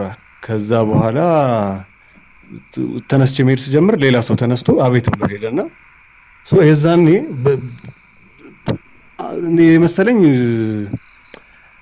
ስራ ሲበዛባቸው ለዛኛው ስለሚሰጡ አንዱ ቴለር ለአንደኛው ቴለር ስለሚቀናነሱ እንደዛ መስሎኝ ነው ተነስቼ መሄድ የጀመርኩትና ሌላ ሰው አቤት ብሎ ሄደ። ትክክለኛው ሰው ለካ እየጠበቀ ነበር። እሱም ልኬልሃለሁ ተብሎ እዛው ባንክ ውስጥ ማለት ነው። እዛው ባንክ ውስጥ አንድ ባንክ ውስጥ ነበርና ምንም ሳልል ወጣው። ከዛ በኋላ እንደዚህ አይነት ኢሹዎች ሊያጋጥሙ ስለሚችሉ በተወሰነ መልኩ የማሻሻያ ለውጦችን ማድረግ ጀመርኩኝና ኮድ ነው የሚላክላቸው። አሁን እንዴት መሰለ የተወሰኑ ቁጥሮች የመጀመሪያ የአባት ስም ወይ ያንተ ስምና የአባት ስም ከ2 ፊደል 3 ፊደል የመጀመሪያ ምናምን ይወሰዳል የሚላክልህ ኮድ ላይ ከብሩ ከሚላክለት ባንክ ማለት ነው። እና አሁን ለምሳሌ ትግስቱ ወርቅነህ ነው አይደል ያንተ ስም ሶ TI ከመጀመሪያው ከዛ ወርቅነህ ላይ ደግሞ WO ነው ኢ ነው ያንተ ኦ ነው አይደል WO ከሆነ ናምበር በኋላ ምናምን ይገባል እና እሱን አልተር ማድረግ ትችላለህ። ቲ ሚለውን ታምሩ ምናምን እንበለው ወይም TI ሚለውን በዛ መልኩ ሊሆን የሚችል ስም ማስተካከል WO ሚለውን ወርቅነህ ሚለውን ያው ወርቁ ወሰን ምናምን በሚለው እንደዛ አልተር ማድረግ ጀመርኩኝ። ኮዱ ግን እንትን ኮዱ ነው ማለት ነው። ኦኬ ከዛ እንግዲህ በዛ መልኩ ማሻሻል ጀመርኩ። አይ በጣም ስትራቴጂክ ነው። አዎ ግዴታ መተጣጠፍ መቻል አለብህ፣ የስራው ባህሪ ነው። ብሩ ግን ቆይ ቤት ውስጥ ነበረ የሚቀመጠው እዛ መሀል? አዎ በባንክ አላስቀምጠውም፣ በቦርሳዬ ነው ይዤ የምዞረው። ከቦርሳዬ አልወርጥም። ቦርሳዬ ቤት ውስጥ ከሆነ ከኔ ጋር ነው ብሩ። ምንጊዜም ብር በቦርሳ ይዤ እዞራለሁ። አንዳንድ ጊዜ ይሄ ምን ነበር መሰለህ ድንገተኛ ፍተሻዎች ምናምን ካስታወስ በቃ እሱ ነገር በጣም ያስፈራኝ ነበር። ኢቭን ከላዳ ወርጄ እመለሳለሁ። ፍተሻ ይቆማሉ ቼክ ፖይንት ላይ ድንገት ፒያሳ ወይ ቦሌ ላይ ምናምን። ደግሞ ብዙ ጊዜ የምውልባቸው ሰፈሮችም እዛ አካባቢ ስለሆኑ ወርጄ ሄዳለሁ፣ ተመልሼ በእግሬ እመለሳለሁ። ከላዳ መዞርም አይችልም እሱ። በዛ መልኩ እንትን ይለኛል እንጂ ምንጊዜም ብሩ በቦርሳ ነው። አይ የሚገርም ነው። በዛ መሀል ግን እንዴት ነው ትራቭል የማድረግ አጋጣሚዎች ነበሩ? ወዴት ሀገር ውስጥ ወይስ? አይ ሚን ኢን ጀነራል ትራቭል በጣም አሁን ለምሳሌ ከትግራይና ከጋምቤላ ውጪ ያልዞርኩበት ሀገር የለም። በጣም ነበር የምንቀሳቀሰው። እንደውም መጀመሪያ አስታወስከኝ እንጂ ድሬ ሄድኩበትን አጋጣሚ ልንገርህ። አንድ ጓደኛችን ነበር እና ለሶስት ነው እንደ ድንገት ለምን ድሬ አንሄድም የሚል ጥያቄ ተነሳና እዛ አባይ በረሃ ያለው ከኔ ጋር የነበረ ልጅ ነው። ኢቭን ቫካንሲ ሳስገባም ከኔ ጋር ሄደ ልጅ ነው። ቅድም ሳወራ እንደነበረው እና ከኔ ጋር ማዛግ ጀምሮ ነበር ቦሌ። ከኛ ጋር ደግሞ ሌላ ሶስተኛ ሰው ነበር ቴሌ የሚሰራ። እሱም መላለው አሪፍ መላለው አይ ዶንት ኖ ምን እንደሚሰራም አልጠየቅነውም፣ እሱም አይጠይቀንም። ለአንተ ብዙ ብር ይይዝ ነበር ነው? አዎ በጣም ብዙ ብር ማለት ወደ 300 አካባቢ ነበረው እሱ። አሁን በሰዓቱ ወደ 300,000 ብር አካባቢ ይዟል። እና ጠይቃችሁ አታውቁም? አንተ ራስህ ጠይቀህ አታውቅም? ከየት ነው ያመጣኸው ምናምን ብለህ? መጠየቁ አስፈላጊ አይደለም ማለት አንደኛ ምንም ነግሮህም እንትን አትልም። ምንም ነገር መጠየቅም የለብህም። ሲጀመር ይርቃል። ከየት አመጣኸው? የድሮ ራሱ ትንሽዬ ብር ስናገኝ ድንጋይ ስር ደብቀናል ቤት የምንገባው ከየት አመጣኸው እንዳንብል። በትልቅ ብር ሲሆን ደግሞ አስበውና ገቢው ግልጽ ያልሆነ ማለት ምንም እንደዚህ አሳማኝ ያልሆነ ሰው ማለት ደሞዙ 10,000 ብር 5,000 ወይ ዛኔ በነበረው 1,000 ብር ሆነ እንደዚህ አይነት ብር ከዛ በኋላ እየበተነ ምናምን እያለ ስታየውና ከየት አመጣኸው ስትለው እየራቀህ ነው የሚመጣው። ሰስፒሸስ የሆኑ ነገሮችም ሊኖሩ ስለሚችሉ እየራቀህ ስለሚመጣ መጠየቁም አስፈላጊ አልነበረም። ብቻ ወደ ታሪኩ ልመለስልህና ድሬ እንሄዳለን። የአባይ በረሃ ጓደኛዬ ማለት ነው። ኦኬ እንሄድ ተባባልን። እኔም ትራቭል ማድረግ ፈልጋለሁ፣ እወዳለሁ፣ ማየት ነበረብኝ። ድሬን ማየት ፈልግ ነበር። ከዛ ደግሞ ባንክ በምሰራበት ሰዓት አንድ ድሬ ብራንች ላይ የምትሰራ ልጅ ነበረች፣ እንደዚህ የምንደዋወል በስራ ድምጿ ደስ ይለኝ ነበር። ብራንቿንም አውቃታለሁ ምናምን። እሷንም ዝም ብዬ ሄጄ እስኪ በአካል ላያት የሚል ማየት ፈልግ ነበር። ድምጿ በጣም ደስ ይል ነበር። በመሀል ወደ ጅንጀና ተቀይሮ ነበር። የዛኔ እንትን የትራንዛክሽን ስትነግረኝ የሆነ ነገር መቀላለድ ላይ ላይ ደርሰን ነበርና በአካል እስኪ ምክንያቱም እሷ አታውቀኝም፣ እኔ ግን እዛ ሄጄ በአካል ላያት የሚል ግምት እሱን ፍለጋ ነበር። ብቻ ድሬ ሄድን። ለካ የልጁ ሀሳብ ድሬ እንሂድ ምናምን ብሎ ያሰመጠን ልጁ ሌላ ዓላማ ነበረውና በጭንቀት የሆነ ወሬ ጀመረ። አዚፍ እኛ እንደምናውቀው አይነት ወሬ ማለት ዝም ብሎ ሄዶ ራሱ አስመጥቷት ይሆን እኛ የሆነ ዝም አልነውና እንደዚህ ፋዘር ደግሞ ምናምን እያለ የሆነ ወሬ ማውራት ጀመረና ምንድነው ጉዳዩ ምናምን ብለን ጠየቅነው። ከዛ መጨረሻ ላይ እውነቱን አወራ። ለካ የመጣበት ሪዝን ታናሽ እህቱ ልትኮበልል ወደ አረብ ሀገር ልትሄድ ጅጅጋ አካባቢ ወጣ ብሎ ተይዛለች እና አባትየው ደግሞ የራሷ ጉዳይ መክሬ አልሰማ ብላኛለች ምናምን ብሎት ሆን ብሎ ነው እኛ ጋር በር እንዳለ ስለሚያውቅ እንግዲህ በነፃ ትራንስፖርት በነፃ ፋይናንስ አላማውን እንትን ለማለት ነው ሀሳቡ። ያው ትረዳዋለህ፣ ችግር የለውም ምናምን። እኛ ምንም አልመሰለንም። ጉዳዩን ከነገረን በኋላ ታዲያ አላማችሁ ሀገር ማየት ነው። ምንም እንደውም ሰው እያተረፍክ ሀገር ስታይ ደግሞ ድርብ ድል ያደርገዋል ነገር እየሆነና ከዛ በኋላ እንሂድ ተባለ። እዛው ፊት ለፊት ጅጅጋ የሚሉ መኪኖች ነበሩ። እዛው ገባን፣ ሄድን፣ ጅጅጋ አደረን ማለት ነው። ከዛ ጠዋት እሱ መሄድ ነበረበት ልጅቷን እንትን ለማለት። ከዛኛ እዚሁ አካባቢ ዞር እያልን እንጠብቃለን ምናምን ነገር አልነው። ጅጅጋንም እያየን የሆነ ሰዓት ላይ ፖሊስ ይዞብን መጣ። ልጁ ማለት ነው። ለካ ፖሊስ አይደለም፣ ኢንፋክት ልዩ ኃይል ናቸው። የዛኔ ልዩ ኃይል የሚባል ነገር ነበርና አሁንም አይዶን ነው ይኖር ልዩ ኃይል ይዞብን መጣ። ከዛ ፑል ቤት የት ናችሁ ምናምን ተደውሎ ፑል ቤት ነን ስንለው መጣ። እኔ ያስበው ብር ባግ ሙሉ አልፈተሹንም ምናምን እንጂ ሌላ ጭንቀት ነበር። ከዛ በኋላ እንደዚህ አይደለም አሰራሩ ምናምን ተብሎ አስረዱት። ዝም ብለህ ሄደህ ሰው ይዘህ መውጣት አትችልም ምናምን ነገር ተባለ። ከዛ በኋላ ተመልሰን ወደ ድሬ ሄድን ማለት ነው። በቃ ተዋችኋት እሷን? አዎ ጅጅጋንም አይተናታል። ያው የሄድንለት ቅዱስ ዓላማ አልተሳካም። አንደኛው ተሳክቷል፣ ጅጅጋን ማየት። ተመልሰን ወደ ድሬ ሄድን ማለት ነው። ከዛ ብሩ ማለት ጅጅጋ ፈታ እንትን ድሬ በጣም ፈታ እያልን ነው። ባለ ባጃጅ ነበር አንድ ደንበኛ ያዝነው፣ ቤቱ ይወስደናል። ከዛ ቤተኛ ሆነናል። ኦልሬዲ ለሰዎቹ የሆነ ፍየል ምናምን ይዘን ሄድን፣ እናርዳለን። እዛው ነው የሚቃሙ ምናምን ነገር። እንኳን እንደዛ አድርገህ ደግሞ ኖርማሊ የድሬ ሰው እንግዳ ነው ሰው ምናምን በጣም እንግዳ ተቀባይ ነው ሰው። በዛ ላይ ያዝከውን ብር አክቹዋሊ ሁሉም ሰው እንዲቀበል የሚያደርግ ነው። እንኳን የድሬ ሰው ሌላ ራሱ የሬሲስት ሰው ራሱ። ምክንያቱም አንዴ ከጅጅጋ መልስ ድጋሚ አንዴ ሰርቻለሁ ድሬ፣ እዛው ያልኩ ብራንች ምናምን ልጅቷንም እግረ መንገዴን ለማየት ምናምን አየኋት። መልኳ እንዳሰብኩት አይደለም፣ እንደ ድምፁ አይደለም። ባላ ያትሻል ነበር ስላል። ከዛው ግን ሙሉ ይሄ የድሬ ያለው ሶሳይቲው ምናምን በጣም ከምታስበው በላይ ፈታ ነው። ላይፉ ደግሞ ቺፕ ነው፣ በጣም ቺፕ ነበር በዛ ሰዓት። ያን ሁሉ ብር አት ሴም ታይም ተመልሼ መጥቼ ምናምን ደግሞ ሰርቻለሁ ወደ 40 ምናምን ሺህ ብር። በጣም እየተፈታታን ነበርና ብሩ እያለቀ ሲመጣ አንደኛው ጓደኛ ሄዷል፣ ቴሌ የሚሰራው ያልኩ መሀል ላይ የለም ሄዷልና ሁለታችን ብቻ ነው የቀረ ነው፣ እኔና እህቱ ሄደችበት ልጅ።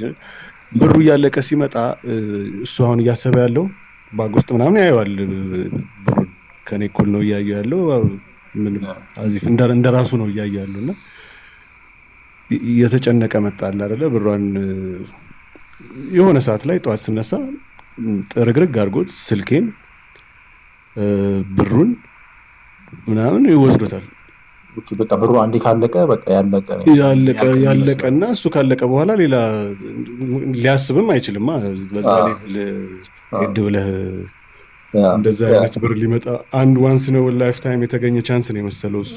እና እያለቀ እንደሆነ ነው እንጂ የሚያውቀው እንደሚመጣ ተመልሶ አልገባውም። ጠራርጎት ላጣለ ማለት ነው። ከዛ ድጋሚ አሁን አንድ ነገር ድጋሚ ተደዋውለህ እንኳን እንትን እንዳትል ወደ ስራ ወደ መስመርህ እንዳትገባ ስልኩን ከነ ሙሉ የብራንች ናምበር ሙሉ ፋይሎቹን ብላክቤሪ ስልክ ነበር ወስዶታል እና ካሽ እኔ ምንም የለኝም በሰዓቱ ወደ አዲስ አበባ መመለሻ እንኳን የለኝም። በጣም ጨነቀኝ። ከዛ ደግሞ ሰዎቹ ጋር የተለማመድኳቸው ሰዎች ጋር ሄዶ አዱን ነው አሁን ሳስበው እነሱን መጠየቁላ እችል ነበር። ብቻ በገገማው ከአንድ ረዳት ጋር ተነጋግሬ አዲስ አበባ ምናምን ነገር አልኩት። ከዛ አንገቴ ላይ ጮባ ምናምን ሲያይ እሷን ሰጠሁትና የተወሰነ ብር መልሶልኝ ወደ አዲስ አበባ መጣሁ ማለት ነው። አዲስ አበባ መጥቼ መጀመሪያ ስራ ያደረኩት እሱን ፍለጋ ነው፣ ልጁን ፍለጋ ነው። አልገባውም እሱ ማለት ብሩ ሊጠቅመው ይችላል ኦፍ ኮርስ፣ ስልኩን ግን አትሊስት ሊተውልኝ ይገባ ነበር። ግን ካስቀየምኩት አይቀር በደንብ ላስቀየመው አይነት ነገር ነው ያደረገው ነገርና በዚህም በዛም ምናምን ብዬ ላገኘው አልቻልኩም። እሱ ነበር ቦሌ እየመጣ የሚያገኘኝ። ቤቱ ፒያሳ አካባቢ እንደሆነ ብቻ ነው የማውቀው። እዛ አካባቢ ዞርኩኝ፣ አልቻልኩም በቃ እሱን እንትን ለማለት። አሁን ይህን ሁሉ ጊዜ የምልህ ብር ተበድሬ ነው ቦሌ ሄጄ ከማውቃቸው ሰዎች ብር ተበድሬ 1 3 ቀን 4 ቀን እሱን ማፈላለግ ጀመርኩና እንደ አጋጣሚ 5 ኪሎ አካባቢ አንድ ገርልፍሬንድ ነች ብሎ አስተዋውቆን የጋበዝኳት ልጅ ነበረች እና እሷን ቫካንሲ ምናምን እያነበበች አገኘኋት። ከዛ በቃ ሰላም አልኳትና ምንም እንዳልተፈጠረ ጠፋብኝ እኮ ተገናኝተን አናውቅም፣ ስራ ነበረ ፈልጌው ምናምን ብዬ ጠየቅኳትና እንዴ አራለ ምናምን ነገር አለችኝና ኤግዛክት ቦታውን ቤቱን የምትነግሪኝ ከሆነ ስልክም እያነሳልኝ አይደለም ምናምን ስላት ጠቆመችኝ፣ ኤግዛክት ቦታውን ማለት ነው። አሁን ምን ማድረግ አለብኝ ብዬ አሰብኩ። ሄጄ አሁን ኮንፍሮንት ለማድረግ ሰፈሩ ምናምን ላይመች ይችላል። ጭንቅላቴ ላይ መጀመሪያ የመጣው ጓደኞች አሉኝ ጃን ሜዳ፣ ከጃን ሜዳ ጋር ግቢም ስማር እዛው ደግሞ ቼዝ ጮት ነበር ክበብ አለ ውስጥና ከዛ በኋላም ደግሞ አብዛኞቹ ጃን ሜዳ ልጆች ካያቸው ባውንሰሮች ናቸው፣ ቦዲ ቢልደርስ ምናምን ትልልቅ እንትን ናቸውና የአዲስ አበባ ድሮ የክለብ ጃን ሜዳ ናቸውና ክለብም በገንዘብም በጣም ጥሩ ኮኔክሽን ነበረኝ ከጃን ሜዳ ጋር በሶስቱም ተማሪም እያለው ከዛ በኋላም መስተንግዶ እየሰራውም እሄድ ነበር ጃን ሜዳ። በዛ ላይ አሁንም ደግሞ ገንዘብ በዛ ሰዓት ገንዘብ በምበትንበት ሰዓት ጥሩ ኮኔክሽን አለኝ። ሲል ቤታቸው ሄዳለሁ። ጓደኞቼ በጣም ክሎዝ ጓደኞች ነበሩኝና እነሱ ጋር ሄድኩኝ። ከዛ አስረዳኋቸው ያለውን ጉዳይ እንደዚህ ሆኜ ነበር ምናምን ነገር አልኳቸው። ይኬድለት ተባለ። ሄድን። ከዛ እዛ የተጠቆምኩበት ሰፈር ወደ ፒያሳ አካባቢ ታናሽ ወንድሙን አገኘሁት ገና ወደ ሰፈሩ ሳልገባ። ከዛ ቀለል አድርጌ ሰላም ምናምን ብዬው አለ ወይ ምናምን ስለው አለ ውስጥ ነው ምናምን ነገር አለኝ። ኤግዛክት ወደ ቤቱ ወሰደኝ ማለት ነው። ከዛ በኋላ ገባው። እኔ ስልኬን ነው የምፈልገው፣ እናንተ የምትፈልጉትን ከዛ በኋላ ማድረግ ትችላላችሁ፣ መውሰድ የምትችሉትን መውሰድ ትችላላችሁ ብዬ ልጆቹ ነግራቸዋለሁ መጀመሪያም እና ገብቼ ስልኬን ተቀበልኩ።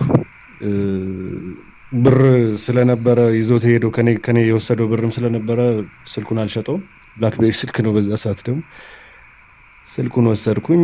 ከዛ እነሱ ያለውን የተወሰነ ብር ተቀበሉት ምናምን ነገር፣ የራሱን ይዞት የነበረውን ስልክ ተቀበሉት። ከዛ ምናምን ሲለጣጥፉት በቦክስ ምናምን የሰፈር ሰው ተሰበሰበ ምናምን። አባትየው መጡ ሊያገላግሉ ሞከሩ። አባትየውን ገፍትረው ምናምን ከግንብ ጋር አጋጯቸው ልጆቹና ከዛ በኋላ እኔም ደበረኝ ሲን ከዛ በላይ መፍጠርም አልፈለኩም። አይ በቃ ፍቱት ምናምን ነገር ብዬ ተመለስን። ከዛ በኋላ ድጋሚ ወደ ስራዬ ማለት ነው። አሁን ወደ ስራዬ ምክንያቱም ኦልሬዲ ኮንታክቶቹን አገኘኋቸው ተመለስኩ ማለት ነው ወደ ስራዬ። ያቺ 3 ቀን ግን ማለት ቦሌ ሄጄ ተበድሬ የቆየሁባት 3 ቀን የሆነ ሱስ እየሆነብኝ እንደመጣ ስራው ነው የገባኝ። ምክንያቱም ተክለፍልፍ ያለው እሱን ፍለጋ ልጁን ፍለጋ ድጋሚ ከዜሮ ልጀምር ነው። ያ ሁሉ ኮንታክት ጠፍቶብኛልና ተክለፍልፌ ድጋሚ እንትን አልኩኝ፣ ወደ መስመር የተመለስኩ። ከዛ በኋላ በትጋት ነው ስሰራ የነበረው። ኢቨን አንዳንዴ የዛኔ አንተ አታስታውስም የቤት ቁጠባ የተጀመረበት ጊዜ ነበር፣ ኮንዶሚኒየም ምናምንና በተወሰነ መልኩ ቁጠባ የተጀመረበት አካባቢ ባንኮች በጣም ቢዚ ነበሩ እና ኢቨን የሆነ ጊዜ ከአንድ ባንክ በአንድ ቀን ሁለቴ ከተለያየ ቴለር ሁላ ብር ማውጣትና በቃ ብር መያዝ እንዳለብኝ አይነት ስሜት እየተሰማኝ ነው በጣም እንትን ስለነበረው። ምክንያቱም ያቺ 3 ቀን ስልኬን ያጣሁባት ጊዜ ሌላ አይነት ጭንቀትና እንትን ውስጥ ከቶኝ ነበር እና ልጆቹ እንደምንም እነሱ ስላስመለሱልኝ ከዛ በኋላ በቃ ሙሉ በሙሉ ማታ ጨብሲው ምናምን እንዳለ ሆኖ ከሰዓት ያለው ቂማው ምናምኑ ቫይቡ እንዳለ ሆኖ ግን ደብል አደረኩት ይፈርቱ በጣም በትጋት በቃ ደጋግሜ መስራት ጀመር። የጃን ሜዳ ልጆቹ ሁለታ ከባድ ሆነ ማለት ነው እንዴ? በጣም ትልቅ ፌቨር ነው ያሉልኝ። እነሱ አያውቁትም አክቹአሊ፣ ግን ትልቅ ፌቨር ነው። ብዙ ጊዜ ከብዙ ችግር እንትን ብለውኛል።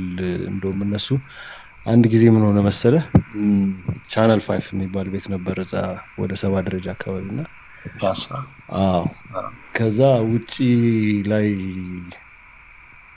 ውድ ተወዛሃል ምናምን በሚል ተልካሻ ምክንያት ጋርዱ እንደዚህ አይነት ሙድ አለው። አዲስ ፊት ሲያይ ምናምን ነገር ስልኬን ተቀበለኝ እና ተቀበለኝ ማለት ቀማኝ ስልኬን ወሰደ። ከዛ ምንም እኔ ደግሞ ወደ ኮንፍሮንቴሽን ወደ ጉልበት ምናምን ገባ አይነሱ አይደለም። እኔ ምንም አላልኩም። በቃ ቀጥታ ወደ ጃን ሜዳ ነው የሄድኩት በንጋታው። ከዛ ነገርኳቸው። ያውቁታል፣ እዛው የሰፈር ልጅ ነው። ቤቱ ይኬድ ተባለ። ቤቱ ሄዱ ማለት ነው። አሁንም ልጁ ወዲያው ሳያቸው ምናምን ነገር እንዴ እኔ እናንተ እንደሆነ ባቅ ኖሮ እኮ ምናምን አይነት ነገር ብሎ ተጎዘጎዘ። ከዛ እነሱም ያው ስለሚተዋወቁ ምናምን ወደ ጸብ ምናምን ሳይሆን በቃ ዳይሬክት መለሰ። ብርም ነበረ ምናምን አልኳቸው። ብር አልወሰደብኝም ግን ብርም ነበረ ምናምን አለ አይደል። በጣም ስላናደደኝ ነገርየው ምናምን አረ ብር አልነበረ ምናምን ሲል ጭራሽ እንዴት ይዋሻል ትላለህ እንዴ ምናምን ብለው ድጋሚ እሱን ሲያስጨንቁት በቃ እሺ ያለውን ምናምን ከፈለ እንትን ያደረኩትን ያነት አማውንት ብር ወሰዱት አልኳቸው። ብሩን ወሰዱት እና ልጆቹ በጣም ብዙ ጊዜ ኢቨን ክለብ ውስጥም ቦሌ አካባቢ ምናምንም ለጸብ ለሆነ ነገር ሰው እንትን ሲልህ ፕሮቴክት ያደርጉኛል ማለት ከድሮም ስለሚያቆኝም አክቹአሊ ትክክለኛ ማለት ፋሚሊ አይነት መቀራረብ ቤታቸው ለበዓል ምናምን የሚሄዱበት ጊዜ ነበር። ብር በነበረ ሰዓት ማለት በዛ ሰዓት ደግሞ የሆነች ነገር በግን ፍየልም ማንጠልጥ ሰው ቤት መሄድ እወዳለሁና ድሬም እንደዛ ነበር ሳደርግ የነበረው። እነሱ ጋርም እንደዛ አደረግ ነበር እና የእነሱ ውለታ እውነትን ነው በጣም ትልቅ ውለታ ነው። ድጋሚ ወደ ስራውም እንድመለስም ያደረጉኝ እነሱ ናቸው። ከዛ በኋላ በጣም የባንክ መጨናነቅ ቅድም እንደነገርኩ የቤት ቁጠባ የተጀመረበት አካባቢ ስለነበር ባንኮች በጣም መጨናነቅ ነበርና ከአንድ ባንክ ሁለቴ በአንድ ቀን እስከ ማውጣት እንደውም የዛኔ የሰራሁትን ስህተት ልንገርህ። ሜይ ቢ ዋን ኦፍ ዘ ተርኒንግ ፖይንትስ ኦፍ የዚህ ጉዳይ ማለት ነውና ወደ ዳውንፎል የጀመረበት ማለት ይቻላል። ዋንስ when you get በጣም ኮምፎርታብል ስትሆን እንደዚህ የምትያዘውም ወይ የሆነ ነገር የሚጀምረው እንደዚህ መዳፈር ስትጀምር ነው ማለት። አሁን አርጌው አላውቅም። መጀመሪያ 3 በጣም እየፈራው ነበር። ከዛ በኋላ ቀለል እያደረኩ ማየት ጀመርኩ። አሁን ይሄኛው እንግዲህ ሌላ ፌዝ ነው። ከአንድ ባንክ በአንድ ቀን ከአንድ ብራንች ሁለቴ መውሰድ ማለት አናዘር ፌዝ ኦፍ መዳፈር ነውና በስህተት አንደኛው አይዲ ላይ የሰጠሁት አይዲ ላይ ትክክለኛ ስልክ ቁጥሬን አስገባው እና ዝም ብሎ ሜድ አፕ ቁጥር ነበር ማስገባው ከዛ በፊት። የዛኔ ግን ትክክለኛ ስልክ ቁጥሬን አስገባውና ከዛ ኦሬዲ እኔ አላወኩም የዛኔ ትክክለኛ ስልክ ቁጥሬን እንዳስገባውና ገና ወጥቼ የተወሰነ መንገድ ላይ እንዳለው ተደወለ ከባንክ። ኦሬዲ ብሩን ወስጃለሁ። ከዛ የጠራኝ ስም ይሄ ያስገባውበት ስም ነው። መታወቂያ የሰጠውበት ስም ነውና አቤት ምናምን ብዬ ከባንክ ነበር የተደወለው እና ሌላ ብር ገብቶልሃል፣ ሌላ ያልወሰድከው ብር አለ እና መተህ እዚሁ ብትወስድ ምናምን ነገር አለኝ። ከዛ አይወዝ በጣም ሾክድ ማለት ነው። በጣም ደንግጬ ምናምን ነበር። ግን እንደምንም ራሴን ሜንቴን አድርጌ ምናምን ያዘው ለራስህ ምናምን ብዬ ዘጋሁት። ስልኬን አጠፋፋው ምናምን ነገር ምንም እንዳልተፈጠረ ማለት ፈርቻለሁ። ግን በዚህ ሌቭል መጨነቅ በነበረብኝ ልክ አልተጨነቅኩም። የዛኔ ሄጄ ይሄ ማለት ከጀመርክ ከስንት ጊዜ በኋላ ማለት ነው? ቱ ቢ ኤግዛክት 2 ዓመት ገደማ ይጠጋል። ዓመት ከ10 ምናምን አካባቢ ማለት ነው። ከዛ ጊዜ በኋላ ነው እንግዲህ ያገኘው። ኦኬ አይ አሪፍ ጊዜ ሰርተሃል ማለት ነው። ተመስገን ነው። ኦኬ ሶ ይሄ ሀፕን ሲያደርግ ጓደኞች ወይም የቅርብ ሰዎች ምን ጭራሽ አያውቁም ማለት ነው? ይኸውልህ ምን አለ መሰለህ እንደዚህ አይነት ስራዎች ብቻን የምትሰራቸው አይነት ለዛም ነው ሰክሰስፉል የሆኑት ማለት ሰው ላይ ሪላይ ካረክ ወይም ሊፈራ ይችላል አንዱ ብቻ ሙሉ በሙሉ የኮንፊደንስ አይኖርህም። አንድን ስራ አሳልፈ ለሌላ ሰው ሰጠው አንተ ማድረግ የምትችለው እኔ እወጣለሁ ኢስናት የግሪዲነት ወይ የመስገብገብ ጉዳይ አልነበረም ነገርየው። ምክንያቱም ሪስኩን ወስጄው ብሩን አምጥቼው እበትነው ነው ለሰው ነው ከሰው ጋር ነው እንትን ስለው የነበረው የመስገብገብ ሳይሆን ስራው ሰክሰስፉል ያደረገው ብቻዬን መሆኔ ነው። ሙሉ በሙሉ ዋን ማን ሾው ማለት በራሴ የተቆጣጠርኩት ስራ ስለነበር ነው። እና ደራሲውም ዳይሬክተሩም ካሜራማኑም ካስት የሚለው ላይ ሙሉን እኔ ነኝ። ዝርዝሩ ያንተ ነው። ምናልባት ቴለሮቹ ምናምን ይገቡ ይሆናል ካስት ላይ እንጂ ሌላ ሙሉ በሙሉ እኔ ነኝ። በጣም የሚገርም ኤክስፒሪየንስ ነው። እሺ እና ድንገት የሆነ ቀን ከዛ ኢንሲደንት ካልኩ በኋላ ይሄ ትክክለኛ ስልኬን ከሰጧቸው በኋላ ወሎ ሰፈር አካባቢ ውስጥ ለውስጥ ወደ ውስጥ መግቢያ ከአደባባይ ወደ ውስጥ መግቢያ አለች ሴንትራል ሱፐርማርኬት ጎን ወደ ውስጥ መግቢያ አለች አደባባዩ አካባቢ ወደ ውስጥ መግቢያ አለች እና እዛ አካባቢ ሲቪል የለበሱ ሰዎች አስቆመው ይህን ታውቃለህ ወይ ምናምን ብሎ የራሴን ፎቶ እዛ ብራንች የሰጠሁት ከዛ አይዲ የተወሰደ ፎቶ እንደሆነ ራሴ ስለሰራው ታውቃለህና ታውቃለህ ምናምን ብሎ ሰጡኝ እና ትንሽ እኛ ደግሞ ፎቶ ስሰራ እንትን እለዋለሁ አፒራንሱን በተወሰነ መልኩ ለመቀየር ሞክራለሁ ወይ ጠባሳ ነገር ወይ ትንሽ ታቱ ሚስሊድ የሚያደርግ ነገር ሄርከት ቶሎ መቀየር አለብህ ጺምህን ቶሎ ለዚህ ደግሞ ጺሜም ምቹ ነበር አንዴ ሙሉን ትላጫለህ አንዴ ታረጋለህ አንዴ ሙሉን ታጎፍሯለህ በኤዲትም ይቀየራል እኔም አንዳንዴ እየቀየርኩ እንትን የምለው ለአፒራንስ ምናምንና አለዩኝም መሰለኝ አላቆም ብያቸው አለፍኩ። በጣም አስደንጋጭ አስቡ በአካል የራስን ፎቶና ትኩር ብለው ድንገት ፎቶና እኔን ደጋግሞ ቢያዩኝ እነሱ ራሱ ሜቢ የሆነ እንትኑ ሊመጣላቸው ይችል ነበር። አይ ቲንክ አይ ዋዝ ላኪ አለፉኝ ማለት ነው። ከዛ በኋላ እዛ ሰፈር ምክንያቱም ሌላ ሰው ሲጠይቁ ፎርሹር የሚያቀኝ ሰው ይኖራል እዚህ እሱ ነው ማለቱ አይቀርምና ከዛ ወዲያው ሰፈር ነው የቀየርኩት። መዋይን ሙሉ ወደ ፒያሳ አደረኩኝ ወደ ዶሮ ማነቂያ አካባቢ ማለት ነው። ከዛ በኋላ ዶሮ ማነቂያ ማለት አገር ፍቅር አካባቢ ካስታወስክ እዛ ሞቅ ያለ ሰፈር ነበር። ስጋ ቤቶቹ ሁሉም ነገር እዛው በቅርብ የሚገኝበት ሰፈር ነበር። ለእንትንም ይመቻል ለመደበቅም እንደዚህ አይነት ሰፈሮች የሚመረጡ ናቸውና እዛው መዋል ጀመርኩኝ። ብርም አያሳስበኝም። የተወሰነ ጊዜ አይ ሃቭ ቱ ስቴይ ሌሎ ምናምን ማድረግ ነበረብኝና እዛ ቆየሁ።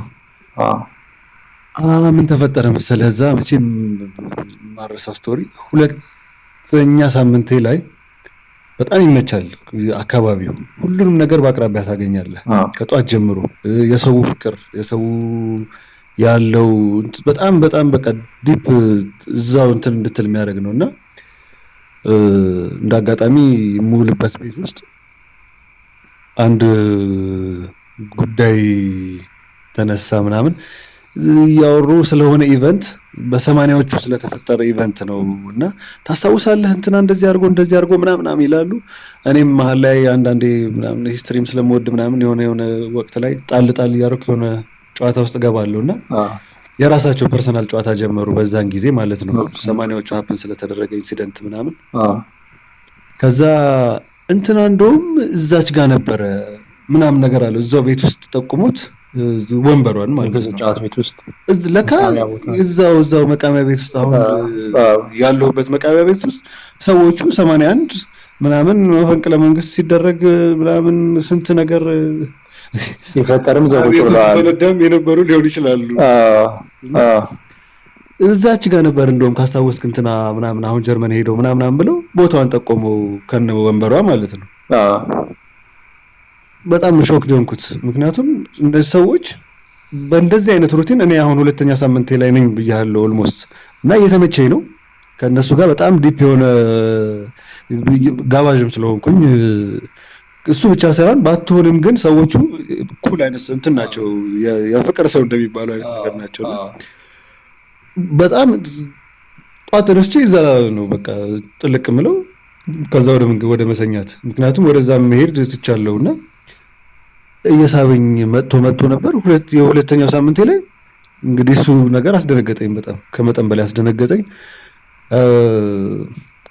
ተበድሬ ነው ሄድኩት ብር እያለኝ ኦሬዲ እዛው ካሉ ሰዎች እና ከጎን ምናምን ከነበሩ ሰዎች እንደማታውቁ ስጋ ቤቶችም ነበሩ ግሮሰሪዎችም አሉ ምናምንና ይሄ የሚያቀኝ ሰው በዛ ሁለት ሳምንት ደግሞ በጣም ስፔንድ የሚያረኩኝ ስለነበር ይሄ ሰላም የሚለኝን ኤቭሪዋን በኔ ሂሳብ አጠጥቼ የሚበላውንም አብልቼ ሁሉንም ሂሳብ በኔ ነው እያልኩኝ ምንም አላሉኝም አብሽር ምናምን ነው የሚሉት ለአስተናጋጁ ምናምኑም ጋብዤ ሹልክ ብየወጣው መመለስ ስላልፈለኩ አንድ ምን ልበለ መራቂ ያለ አይደለ እንዳትመለስ ምክንያት አንዳንድ ሰው እንዳትመለስበት ሲፈልግ መመለስ ማችለውን ብር ሰጥቶ ያሸሻል እኔ ደግሞ ላለመመለስ ስል ነው አትሊስት መመለስ ይችላልው ግን በሽምን በቃ ሳይከፈል ስለቀረ ሲቆይ በሚል ላለመመለስ በቃ እንደዛ አረኩኝ ወጣው የዛኑ በንጋታው ወደ ቤላ አካባቢ ቤት ፍለጋ ጀመርኩ ማቃቸው ሰዎች ነበሩ አንዱ አገኘልኝ እዛ ውስጥ ገባው ኦልሞስት ወደ 4 ከቤት ሳልወጣ ምግብ በአከራይ ልጅ እያስላኩኝ ያለችኝን ገንዘብ ያው ምንም ድራፍት የሚያስፈልገኝ ነገር ከቤት ሳልወጣ እንትኑም ትንሽ ብቸኝነቱም ሜቢ አይ ዶንት ኖ ገለል ነገር አረገኝና እዛው እንትን ማለት ጀመርኩ 4 ወር የሚሆን ቤላ ቆዮ ማለት ነው እንትኑ ግን ሶሊታሪ ያከራዩ ልጅ ግን እንዲ ምንም ጥርጣሬ ምናምን ግራ አልገባው አትወጣ ብር ይሰጣል እሱም ተመችቶታል እሱ ብቻ ነበር ፐርሰናሊ የሚያገኘኝ ከአከራዮቹ ጋር ሰላምታለኝ ከእናትየው ጋር አባትየው የሉ እሱ ግን ይመጣ ነበር ቤት የሚገባ ነበር ምናምን ፊልም ያያል ከዛ ውጪ ምንም የጠየቀኝ ጥያቄም የለም ያው ትግባባለህ የዛኔ ደግሞ ካስታወስ ወንትድ ሆነ ሰፈር የሚቀየርበት ምናምን እንትን ነውና ይገባቸዋል የዛ ሰፈር ልጆች ምንም አላለኝም ሊያስጨንቀኝም ሊጠይቀኝም አልሞከረም ምግብ ያመጣልኛል መጠጥ ምናምን አንድ ሁለት ፈልግ ያመጣልኛል የሚያስፈልገኝ ነገር እሱ ያሟላልኝ ገንዘቧ እንግዲህ ይዣት የገባዋት ገንዘብ እስክትመናመን ድረስ ኦሬዲ ዶሮ ማነቂያ ማጥፍቻለሁ 2 ሳምንት ብያለሁ በዛ ያጠፋሁት ይበዛል እንደውም 4 ወር ቤላ ገብቼ ካጠፋሁት ዶሮ ማነቂያ ያጠፋሁት ይበዛልና እሷ ገንዘብ እስክትመናመን ድረስ ቤላ ቆየሁ ኦኬ ከዛ በኋላ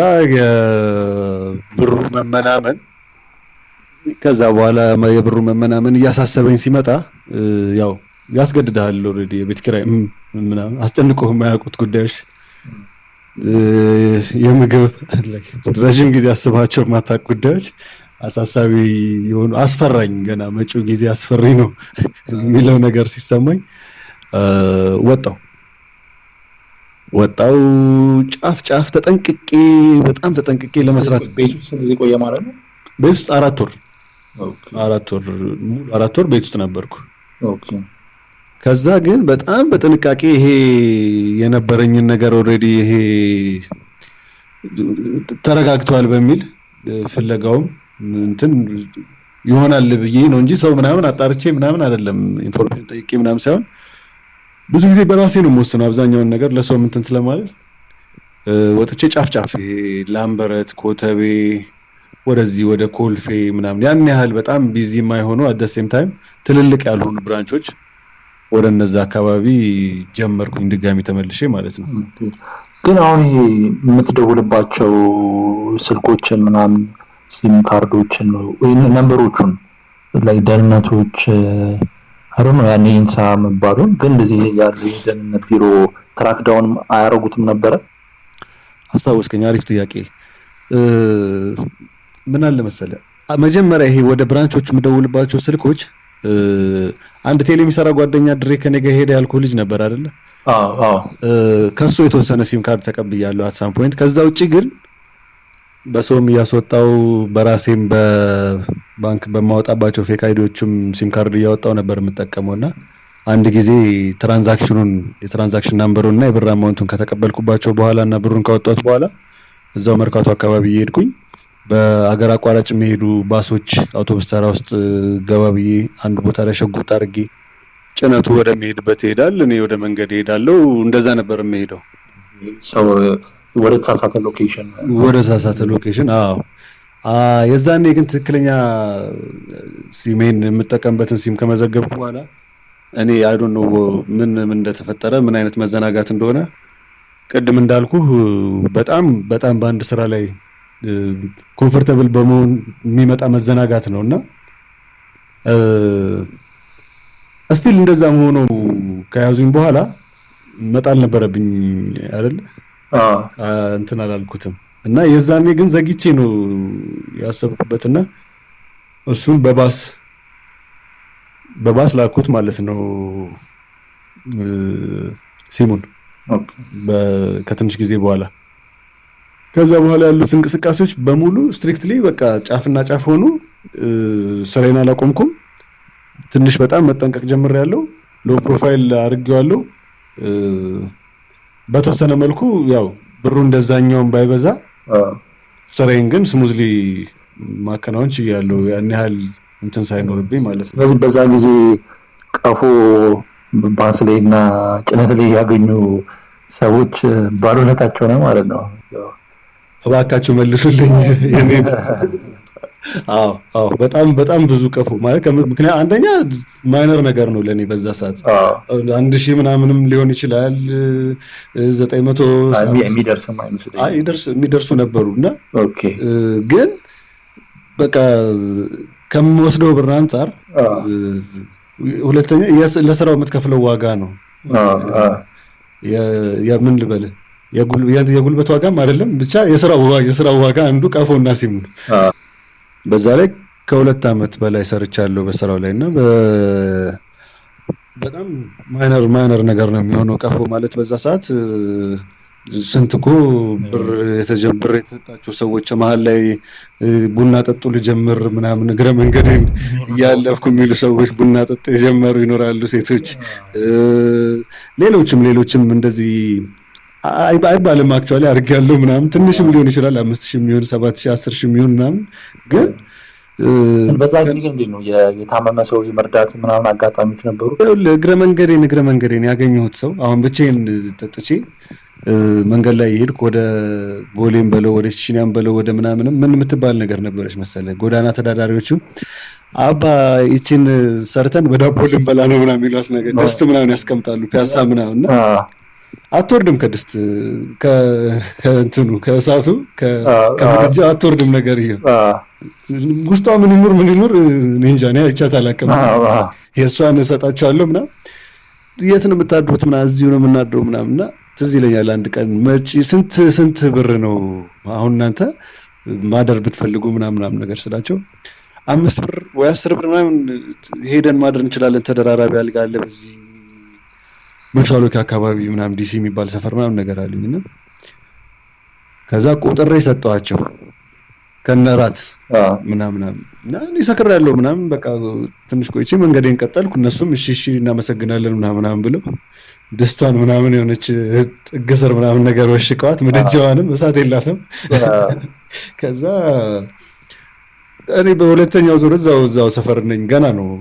ከሁለት ከሶስት ሰዓት በኋላ ተመልሼ ስመጣ ተመልሳለች ደስቷና ቁጭ ብላ።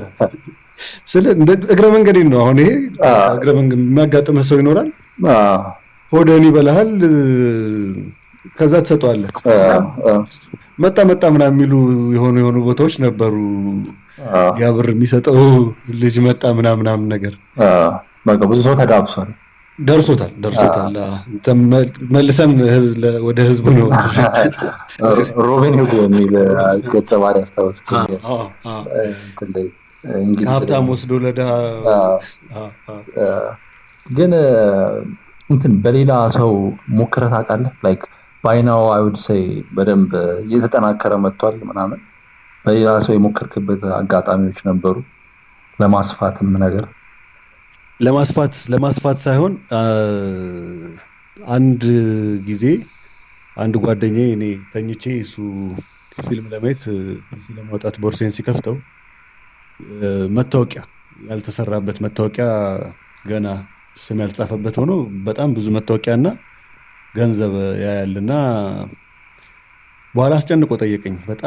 በጣም ደጋግሞ ሲጠይቀኝ ነገርኩት ማለት ነው። ከዛ በጣም he was very excited ለምን እኔ ንሳት ታሰራኝ ምናምን ነገር አለኝ። እኔ ዋይናት አልኩኝ። አንደኛ ሪስክ ትቀንሳለህ። ኦልሬዲ የኔ ፊትም በተወሰነ መልኩ የሆኑ ሰዎች ጋር ስለደረሰ፣ ሁለተኛ ነገር ደግሞ ስቲል ከኔ ቁጥጥር አይወጣም። ምክንያቱም ኮዱን እኔ ነኝ የምሰጠው፣ የብሩና አማውንት እኔ ነኝ የምሰጠው፣ ስምም አዘጋጅቼ የምልከው እኔ ነኝ። ከሱ እግርና ድፍረት ነው የሚያስፈልገው። ሄዶ መታወቂያውን አስቀምጦ አቤት ብሎ መቀበል ነውና በተወሰነ መልኩ ለእኔም ሪስክ ይቀንሳል። አት ዘ ሴም ታይም የገንዘብ ችግርም ግሪዲነትም አልነበረብኝም። የተወሰነ ከቱን እሰጠዋለሁ። በዛ ዲል አድርገን ይዤው ሄድኩኝ ማለት ነው።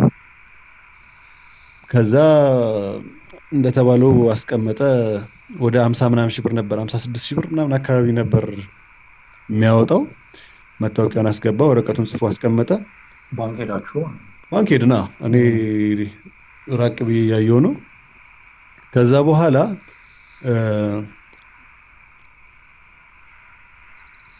እየሮጠ ወጣና ተቀይስ ምናምን ነገር ብሎኝ አልፎኝ ወረደ ማለት ነው። ከዛ እኔ አልገባኝም። እንዳለኝም ደግሞ የተደናግጬ ምናምን ነገር መቀየስ አልፈለኩም። ተረጋግቼ ወደ ውስጥ እንደዚህ አቅጣጫ እንደውም ከሱ ተቃራኒ አቅጣጫ ሄድ ብዬ ወክ አድርጌ ምናምን ሳይ ቴይለሯ ብሩን አዘጋጅታለት ወደሱ ወደ ቦታ እየተመለሰች ነው እና ድጋሚ ስሙ ይጠራል። ምን ሆነ የደነገጠው? ቴይለሯ መታወቂያውን ኮፒ ልታደርግ ነው ወደ ውስጥ የገባችው እና እሱ የመሰለው ውስጥ ገብታ መታወቂያ ኮፒ አድርጋ ምናምን ስትመለስ ሌላ በቃ ይሄ ተነቃብኝ አይነት ነገር አለ አይደለ ወይ? የኔም በደንብ ኦሪየንት አለማድረግ ያለማስረዳት ችግርም ሊሆን ይችላል። እንደዚህ ተደርጎ እንደዚህ ስቴፑን ባስረዳው አንድ ነገር ነበር። ብቻ ግን ውስጥ መድረሷ ነው ልጁን ከመጠን በላይ አስደንግጦት ነው እንደዛ ያደረገው ማለት ነው። እና ልጅቷ ብሩን ለማምጣት ነበር ወደ ውስጥ የገባችው፣ ሁለተኛ ዙር ማለት ነው። አሁን ብቻ ዞሮ ከሰው ጋር መስራት የሚለውንም መጀመሪያ አልወደውም ነበር። ልጁም እንደዛ ሲንበጫበጭ የሱ ፋይል በዛ ተዘጋ። ይሄ አሰራኝ የሚለውም ነገር ዝም ብላ አርፈህ ብላ አሰራኝ የምትለውን ተው ኦልሬዲ። ምክንያቱም እኔ ያጠፋሁትን እያጠፋ ነው፣ እኔ ለራሴ የማደርገውን ያደርጋል ምናምን እንትን አልነበረም። ከሰው ጋር የመስራቱ ጉዳይ በዛው። ከዛ የክትትሉ ነገርም የቀነሰ መስሎ ስለተሰማኝ በኮንፊደንስ ድጋሚ ተመልሶ ነቃ ብሎ መስራቱም ተጀመረ። ከፍሬንዶች ጋር ወደ ቦሌ ወደ ምናምን መገናኘት ጀመርኩኝ።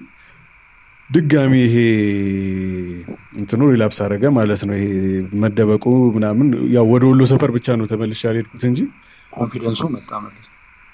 እየለመድከው ስትመጣ ከመልመድ የሚመጣው ኮንፊደንስ እሱ ተመልሶ መምጣት ጀመረ። ከዛ በኋላ አንድ ጓደኛችን ግራጁዌት ያደርግ ነበር አዋሳ ዩኒቨርሲቲ። አንደኛው ደግሞ ስኮላርሺፕ አግኝቶ ወደ ራሽያ መሄድ ልጅ ነበር። ለምን ለዛኛውም ሽኝት ለዛኛውም ግራጁዌሽን ሐዋሳ ለምን አትሄድም ተባለና እኔ ደግሞ እንሂድ ካሉኝ እንሂድ ነው ደስ ይለኛል። በቃ ሐዋሳ ተሄደ። በደንብ ተሰርቷል። ግን ከዛ በፊት በቃ በደንብ ሰርቻለሁ። በዛ ላይ ሎ ፕሮፋይል ምናምን ስለነበር ያደረኩት አካሄዴን ምናምንም በገንዘብም ብዙ ስላላጠፋው በደንብ ጨቅ ያለ ገንዘብ ይዣለሁ። ትዝ ይለኛል የዛን አካባቢ የኤዩ ስብሰባ የ50ኛ ዓመት የአፍሪካ ህብረት ዩቤልዩ የሚከበርበት ጊዜ ነበርና እንደዚህ አይነት ስብሰባዎች ሲኖሩ ደግሞ ፍተሻው ጠንከር ይላል። ቼክ ፖይንት በየቦታው አለ። ስታልፍ ኢቭን ወደ ቅያስ ስትገባ ራሱ ፌዴራሎች እያስቆሙ ይፈትሻሉ። ማታ ድንገተኛ ፍተሻ ምናምን ይካሄዳል። ስለዚህ ድንገት አንድ ኤዩ እንትን አገኘው ሰራተኛ አይዲ ቦሌ አካባቢ ምናምን ነገር አየውና የዛኔ የሄድኩበት ጊዜ ነው። አሁን በዛ ነው ታይሙን ማስታውሰው። የ50ኛ ዓመት እና የሐዋሳ ትሪፕ የተመሳሳይ ነበርና እሱን አሰርቼ ምክንያቱም ቦርሳ ውስጥ አይዲም ስላለ ብርም ስላለ ድንገት እንኳን አስቆሞ ቢፈትሹ ምናምን ከማለት ነውና እሱን የኤዩ አይዲ ማሰራት ትዝ ይለኛል። ከዛ ግን ስብሰባው በሶስተኛው ቀን እኛ ወደ ሐዋሳ ሄደን ሐዋሳ የሌለ በቃ በዛ ሰዓት ደግሞ በጣም የደመቀችበት ጊዜ ነበር።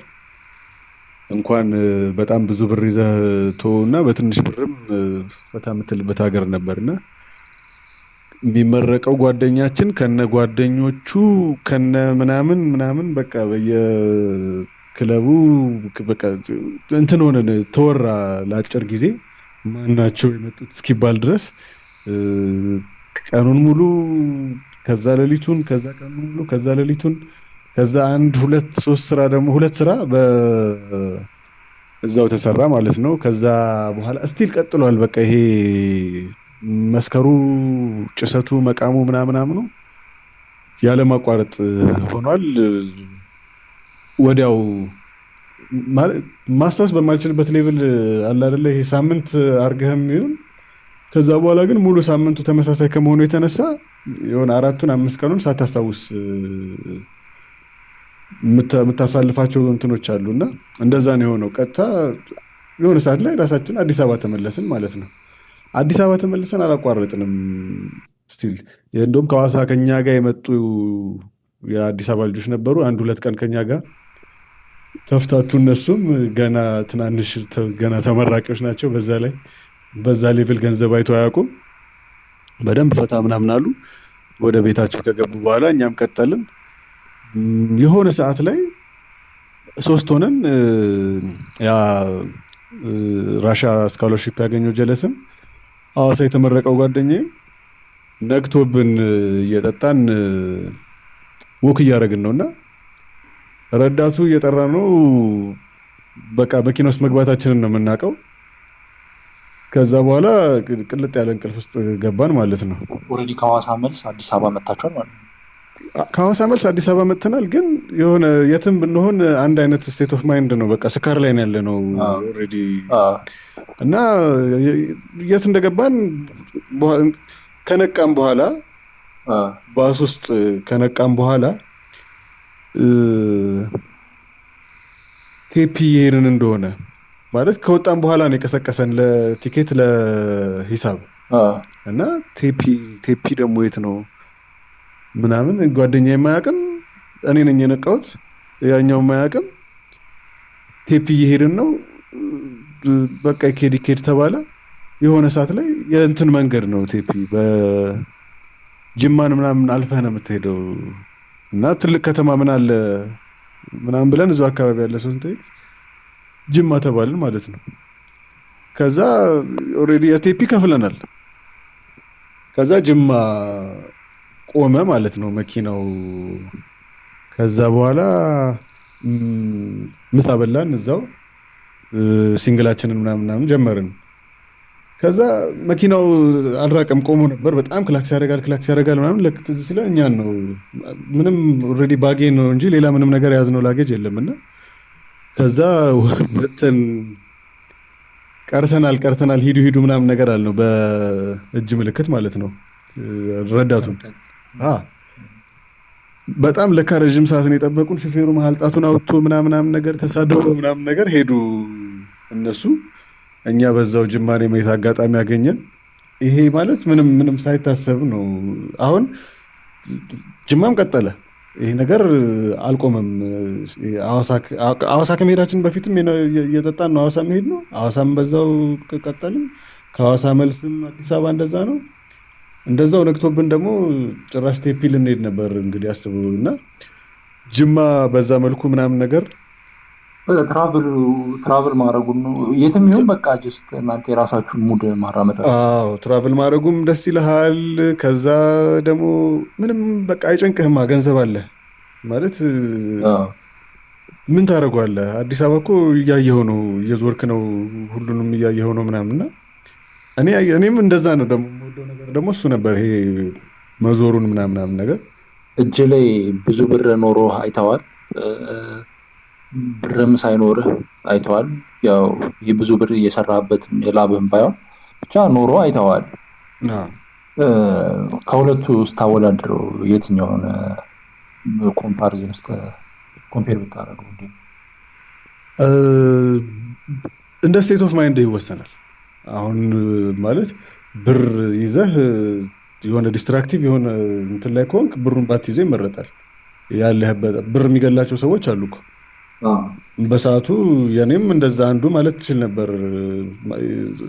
ምክንያቱም ወደ ውድመት ነው እየወሰደኝ ያለው ብሩ።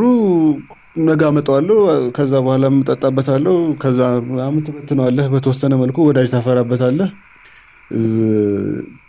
ከዛ በበለጠ ደግሞ ራሳቸውን የሚያጠፉበት ሰዎች አሉ በብሩ። እና ስቴት ኦፍ ማይንድ ይወስነዋል። ጥሩ ስቴት ኦፍ ማይንድ ላይ ካለህ ግን መቼስ ገንዘብ ከማጣት ማግኘት ይቻላል። ገንዘቡን መርጣል። ከዛ ወዲያው ሶስተኛ ቀን ላይ ወደ አዲስ አበባ ተመለስን። አዲስ አበባ እንደተመለስን ትንሽ ሰውነትህም ይዝላል ምናምን ነገር። አንዱ ለቀን ካረፍን በኋላ ግራጁዌት ያደረገው ጓደኛዬ ጠራኝና ለብቼ አንዴ ላናግረህ ምናምን ብሎ ያው ስካሩም ኦልሬዲ ስለጠፋ ቁም ነገር አወራን ትንሽ። በቃ እንፋታ አይነት ሴንስ በቃ እኔም ትንሽ ማለት አንተ መውደቅ ያለህ አሁን እሱ ነው የሚያስበኝ።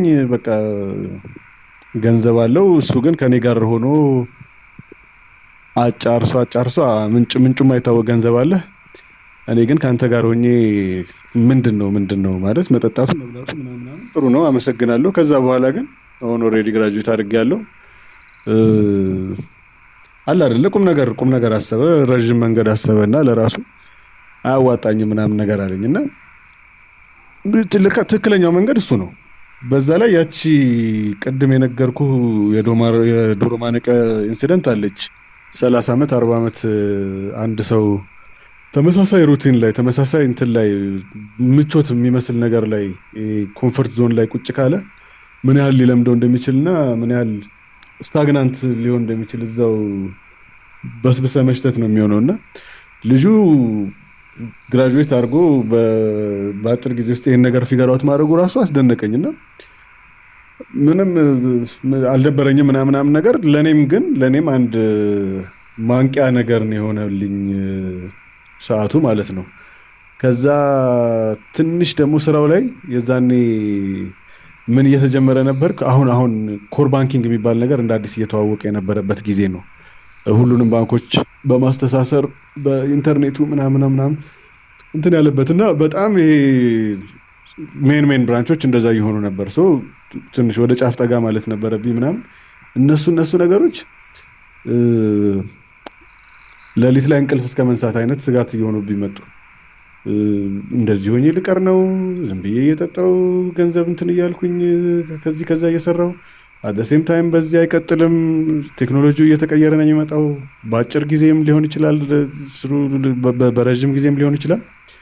ግን ይሄ የአሰራር ለውጡ ዞሮ እኔ ላይ እንደሚደርስ ገብቶኛል። ሰው ከዛን ጊዜ ጀምሮ ባካፕ ፕላን ማዘጋጀት አለብኝ የሚል እንደ ድሮ ዝም ብሎ አይ ገንዘብ ሊያዝ ትንሽ እስኪቀረኝ ምናምን የሚል አይነት ነገር ሳይሆን አክቹዋሊ የሆነ ትክክል ላይፍ ሊቀይር የሚችል ባካፕ ፕላን ማዘጋጀት እንዳለብኝ አይነት ስሜት እየተሰማኝ መጣ። ቆይ ግን በዚህም ጊዜ ስቲል ባስ ላይ ነበርክ? ባስ ነበር የምትሄደው? በባስ ለመሄድ ብዬ አይደለም በባስ የምሄደው። አክቹዋሊ መንገድ ላይ እየሄድኩ ግን አሁን ወደዚህ እየሄድኩኝ ባሱ ካገኘሁት ባስ ውስጥ እገባለሁ፣ ታክሲ ውስጥ እገባለሁ። እንደውም ጠቅላይ ሚኒስትር መለስ ሲሞቱ ባስ ውስጥ ነበር። ጠዋት አካባቢ በሬዲዮ ባስ ውስጥ ሰምቼ በጣም ተጨናንቀን ተፋፍገን ምናምን ያጨበጨበ ምናምን ሰው አለ። እኔም ትንሽ አጨብጭብ ያለው በሰዓቱ እና ሌሎች ሰዎችም ነበሩ ያጨበጨቡ ወይ የስ ምናምን አይነት ነገር ስሜት የምታይባቸው ፊሊንግ ፊታቸው ላይ። ግን እንዳሁን ቢሆን ኖሮ አሁን ካለ ግንዛቤ አንጻር ቢሆን ኖሮ ያን ስሜት ተደግመው ነበር ወይ ማጨብጨቡ ወይ የደስታው ስሜት? አሁን አላደረጉም ጭራሽ። አሁንማ እንደውም ይቆጨኛል። የዛኔ ማጨብጨቤም ልክ አልነበረም። መደሰትም እንኳን እሳቸውን ተውና አንድ ሰው ከሞተ በኋላ ምንም እንትን አይልም፣ ትርጉምም የለውም። የዛኔ ከነበረው የማቹሪቲ ሌቭልም ጭራሽ ማጨብጨቡን ተውና ጠላት እንኳን እንትን ቢል እንትን አትለውም። ያኔ ትንሽ ታስታውሳታለህ ብዬ ነው ጊዜዋን። በጣም ፖላራይዝድ ጊዜ ነበር። በጣም በስመ አብ። እና ስለሳቸው በጣም ሁለት ጽንፍ ነው የነበረው። ወይ በጣም ወዳጅ ነው ያላቸው፣ አምላኪ ወደ አምልኮ የሚጠጋ አድናቂ ነበራቸው። የኔ ትዝ ይለኛል ሞስኮ ነበርኩኝና የማታ አካባቢ ነበረ የሰማነው። እዛ ለስብሰባ የሚመጡ የተለያዩ ጀነራሎችን በአስቸኳይ ወደ አዲስ አበባ መምጣት እንዳለባቸው አውቀው ሁሉም ሰው ሲሯሯጥ ምናምን ወከባው ትዝ ይለኛል። ዜናው ከተነገረ በኋላ ማለት ነው። ዜናው ኦፊሻሊ መነገሩን እርግጠኛ አይደለሁም። ቶሎ ዜና ምናምን አይደርሰኝም። ድንገት ግን የዛኔ ስሰማ አስበዋል መደንገጥ ነበረብኝ። ወይም ምንድነው ተስፋችን ምንድነው ይቺ ሀገር ከዛ በኋላ ማን ነው? ምክንያቱም እሳቸው ነበሩ ብቻቸውን፣ ኢህአዴግ ማለት እሳቸው ነበሩ በዛ ሰዓት ሀገር ሲመሩ የነበሩት እና ከዛ በኋላ ምንድነው ማን ነው የሚረከበን እንደ አባቱ ነው ምናምን ማለት ነበረብኝ። ግን አሁን ነው የገባኝ እንደዛ ማለት እንደነበረብኝ እንጂ አውት ኦፍ ኮንቴክስት። በዛውም አንድ ጥያቄ ልጠይቅህ። ካለፉት መጀመሪያ ኖርማሊ ይሄ ሚዲያችን ከፖለቲካ የራቀ ሚዲያ ስለሆነ ላይ ኮንሲደሬሽን ውስጥ በመክተት ዩር ፌቨራይት የምትላቸው ኢትዮጵያዊ መሪዎች ካሉ? ምክንያቱም ያለፈው ያው ታሪክ ነው በሚል ለፖለቲካ ደስ ይለኛል። እኔ ታሪክም ወዳለሁ ብያለሁ ቀደም እና ይሄ ከአሁን ሞደርን ኢትዮጵያ ከምትለው ይሄ የአሁኗ ከቴዎድሮስ ጀምሮ ያለው ከዘመነ መሳፍንት በኋላ ያለው ኢትዮጵያ ላይ አሪፍ መሪዎች ለምሳሌ የራሳቸው ኳሊቲ አላቸው፣ የራሳቸው ስህተትም እንዳላቸው ሁሉ እና ላይክ ቶፕ 3 ምናምን ይሻላል።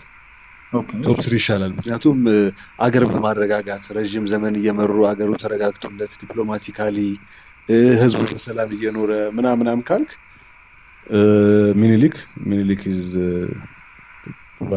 the best if not በቃ the best ከሁሉም ማለት ትችላለህ። ከዛ መለስ፣ ከዛ ኃይለ ሥላሴ። ይሄ እኔ ፐርሰናል ኦፒኒየን ነው። ዲፕሎማቲካሊም ደህና የነበሩበት ኢኮኖሚውም በዛ ነው አይደለ የምታየው። የህዝብ አኗኗሩም ሰላሙ ረግቶለት ምናምን የኖረውና ስፒኪንግ ኦፍ አጼ ቴዎድሮስ ግን ላይክ ከአጼ ቴዎድሮስ በሰዓቱ ከነበረው ይሄ ሜንታሊቲ አንጻር ያደረጓቸው ዲሲዥኖች ስታየው ከመሪነት አልፈው እንደ ባለውለታ ናቸው ብለህ ታስባለህ? አጼ ቴዎድሮስ በቃ ትልቁን ሮል የተጫወተው የፈርስት የኢትዮጵያን የአሁን ሞደርን ኢትዮጵያ መስረታ ላይ ከዘመነ መሳፍንት በኋላ አጼ ቴዎድሮስ ነው። ሜቢ ቴዎድሮስ ባይኖር ተበታትነን ይቺ አሁኗ ማፕም ላትኖር ይችል ነበር። የአጼ ምኒልክ ወደ ሳውዝ መስፋፋትም ላይኖር ይችል ነበር፣ የቴዎድሮስ አበርክቶ ባይኖር ማለት ነው። ግን ሰውን ስትመዝነው ያው ጥሩ ነገሩና ስህተቱ አይደለ? ጥሩ ነገሩ እንኳን ቢበዛም በጣም ይሄ ከመሪ የማይጠበቅ ማለት እችላለሁ። ስህተት፣ ሰዋዊ የሚመስል ስህተቶች፣ መናደድ፣ መበሳጨት የሚወስዷቸው የነበሩት ሜጀርመንቶች የህዝቡን ንቃተ ህሊና ግምት ውስጥ ሳያስገባ እሱ ስለነቃ ያው ህዝብ ነው ታውቃለህ።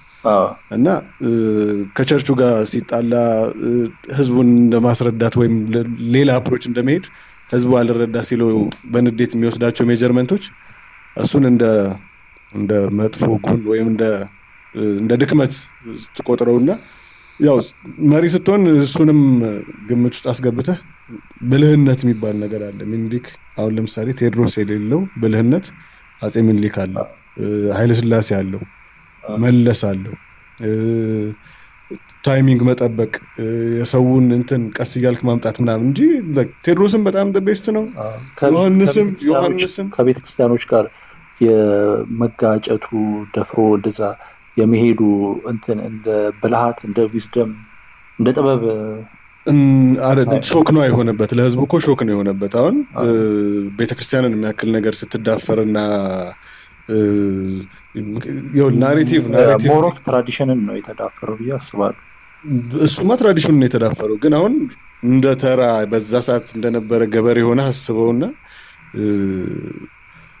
ቄሱን ነው የምሰማው፣ አጠገብ ያለውን ቄስና ወይም አስተዳዳሪ ደጃዝማች ምናምኑን ነው የምሰማውና በጣም ደግሞ ዲፕሩትድ የሆነ የሃይማኖተኝነት ወይም ደግሞ ቤተክርስቲያን ሰሚነት የነበረው ህዝብ ላይ እንደዚህ ስትልና ከቤተክርስቲያን ጋር ስትጋጭ ቤተክርስቲያንም የራሷን ጥቅም ለማስከበር ወይም አጼ ቴዎድሮስን ለማጣል ሌላ ሴራ ብትሸርብ ህዝቡ ከቤተክርስቲያኗ ጎን ሊሆን የሚችልበት ፕሮባቢሊቲ ሰፊ ነው። ማንም እየተነሳ በሚያምጽበት ጊዜ ምናምን የነበረ ታይም ስለሆነ ደግሞ አይፈረድም።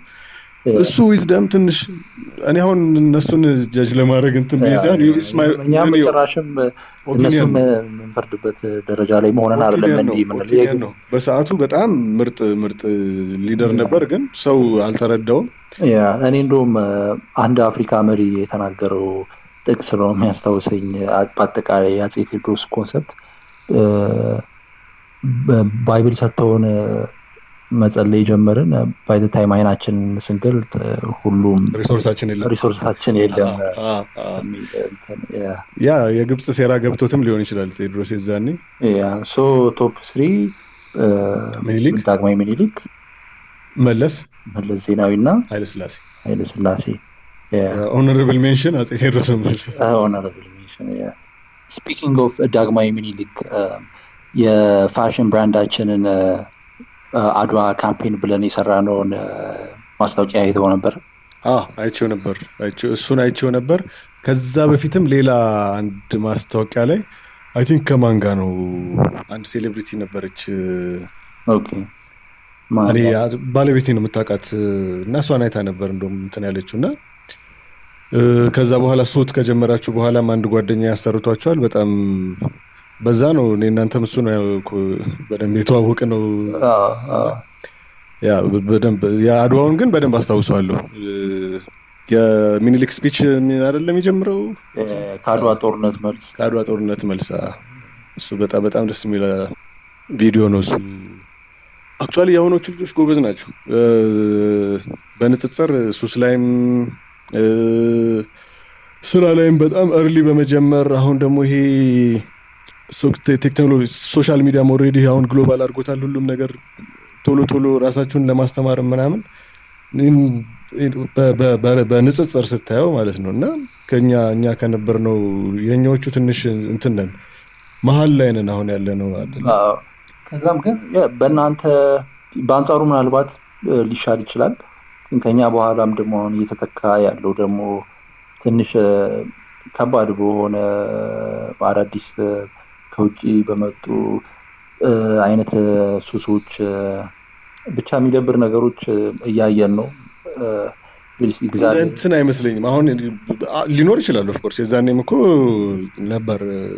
አሁን የምትላቸው አይነት ሱሶች የዛኔም ነበሩ፣ ግን ብዛቱ ያን ያህል ላይሆን ይችላል። አሁን ያሉት ደግሞ ሁሉም ሊያገኘው የሚችል አይነት ነገር አይደለም።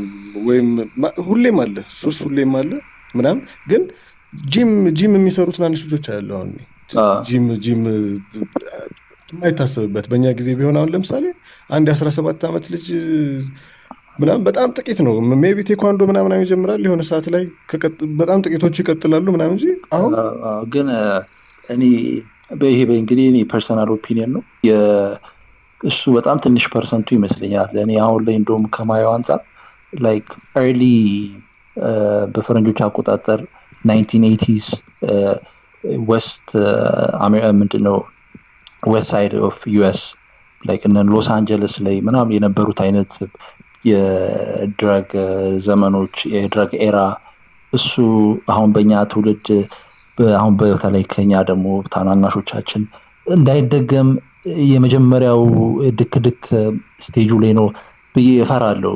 ብቻ ፈጣሪ ሀገራችንን ይጠብቅ።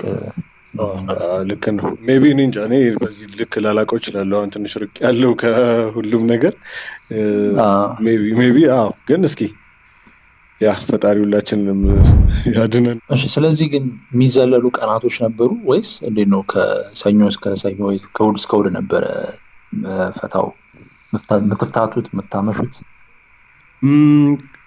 ቀኖቹን እኔ የማውቃቸው ምናልባት ቅዳሜና እሑድ ስራ ስለማይኖር ባንክ ስለሚዘጋ ቅዳሜ ከሰዓት ጀምሮ ካልሆነ በስተቀር ቀኖቹ አንድ አይነት ናቸው ለእኔ። ግን ሁሌ መጠጡ አለ፣ ቫይቡ ይቀያየራል። የቅዳሜ ቫይብ አለ፣ የራሱ የቻለ ካልቸር ያለው ይመስለኛል። ቅዳሜ የሚወጣ የሆነ ሰው አለ፣ የሆነ ታይፕ ኦፍ ኦልሞስት አብዛኛው ሰው ቅዳሜ ነው መውጣት የሚመርጠው እሑድ ለማረፍ ምናምን። ከአርብ ጀምሮ እየሞቀች ትመጣና የሰኞ አለ፣ ማክሰኞ ደግሞ ቀዝቀዝ ብሎ ግን አለቃ የሆነ ሰው የሚጠጣበት ይሄ ነገ በጠዋት ስራ መግባት አለብኝ የማይል ሰው። እኔ አሁን እነሱ ይመቹኝ ነበር። ቅዳሜ በጣም ብዙ ሰው ነው ያለው፣ መጨናነቁ አለ። አሁንም እንደዛ ነው አይደለ? ቅዳሜ ብዙ ሰው እንትን ይላል በብዛት እና የዛኔም እንደዛ ነገር ቀኖቹ ቫይቦችም ይለያያሉ። ሐሙስም ምናምን አሁን እኔ አንተን እርግጠኛ ባልሆንም ምን ያህል ናይት ላይፉ ላይ እንዳለ ግን የማክሰኞ ወይ የሐሙስ ምናምን አይነት ሰው ትመስለኛለህ እንዲሁ ስገምት። ያው በጥቂቱም ቢሆን ሞር ኦፍ ቅዳሜ ላይ የሚመቸኝ አይነት ሰው አይደለሁም። ሰኞ ሜቢ ሰኞ ከሆነም ማክሰኞ ወይ ሐሙስ ማክሰኞ እና እነሱ ባህሪህንም ይገልጻሉ። ፋይናንሻል ስታተስህም በተወሰነ መልኩ ይገልጻል። ወይም ደግሞ ያለህበት ሜንታሊቲህን ምናምን ይገልጻል ብዬ አስባለሁ። አንዳንዴ ቅዳሜ ተዘጋጅቶ ምናምን የሚወጣ ሰው አለ።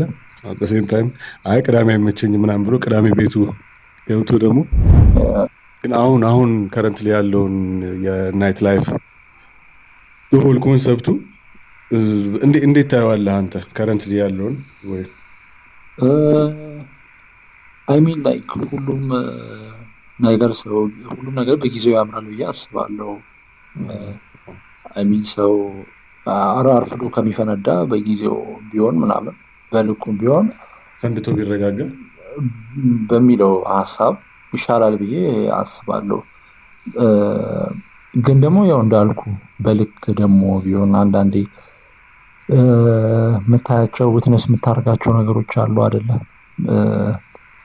አይደለም እንደዚህ ሰርተህ የምታመጣቸው አይነት ብሮች ቀርተው በዛው ይሄ በቦርሳ ራሱ የመጡ ትላልቅ ብሮችን ሰዎች በትነዋቸው ጨርሰው በዛ በናይት ላይፍ ብቻ እዛ ላይ ሆነው ፈጅተውት ከዛ ደግሞ ከትንሽ ከአመትም በኋላ ምናምን ይሆን እኔ እንደዚህ ፐርሰናሊ በቅርብ ርቀት ያየኋቸው ነበሩ። ሚሊየንስ ወርስ ጨርሰው ወደ 200 ብር ምናምን በአረቄ ምናምን ብለው የሚያስልኩ ሰዎች ያ እንደ አንዳንዴ እንደ መማሪያም የሆነ እንደዚህም አለ ብለህ እንድታስብ ያደርጋል። ጊዜያዊ ደስታው የዛኔ መጨፈሩ ምናምኑ አክቹዋሊ በእኛ ጊዜም ነበሩ የውርስ ገንዘብ ያው ስላለፋበት ወይ ቢዝነሱ ላይም ስለሌለ ይሄ አሁንም ስለማታደርገው ቢልድ ያልተደረገ ካራክተር ስለሆነ ብዬ አስባለሁ። ይሄ ሎተሪ የበላ ሰው ብዙ ጊዜ ከተወሰነ ዓመት በኋላ መልሶ ብሮክ ይሆናል የሚባል ነገር አለ። ውርስማ አክቹዋሊ እኔ አሁን ስላልተለፋበት ምናምን ብዬ ሳወራ እኮ በጣም በቃ የለፋበት ነው አሁን መስራት። አንድ ነበር እኔ በደንብ የማስታውሰው በጣም ብዙ ብር በቁማርና የውርስ ገንዘብ ማለት ነው በቁማርና በመጠጥ እንደዚሁ በዝል ላይ ያባከነ ልጅ ነበር። እዛ ወደ ዲሰንት ናሹር ቤቱ አሁን ይኖር አይኖር እርግጠኛ አይደለሁም። ሚሊኒየም አካባቢ ሚሊኒየም ጀርባ ዲሰንት የሚባል ቤት ነበርና ማአት ገንዘብ ነው ልነግርህ የምችለው። ማለት የሆነ ሰዓት ላይ ደላሎች ጋር እየደወለ ሲኖ ፈልጉልኝ የሆነ እንትን ፈልጉልኝ ቤት እየፈለጉለት ሄዶ ማየት አትሊስት ማለት መግዛት ይችል ነበር። በጣም ብዙ መኪኖች መግዛት የሚችል ገንዘብ እያየ ነው ጨርሶት በቃ እዛው አካባቢ ምናምን ነገር ቁጭ ብሎ ማጨስ ምናምን ጀመረ ከውጭ እና ያው በቁማርና በመጠጥ የቁማር ላይፍ ኤክስፒሪየንስ ነበረ።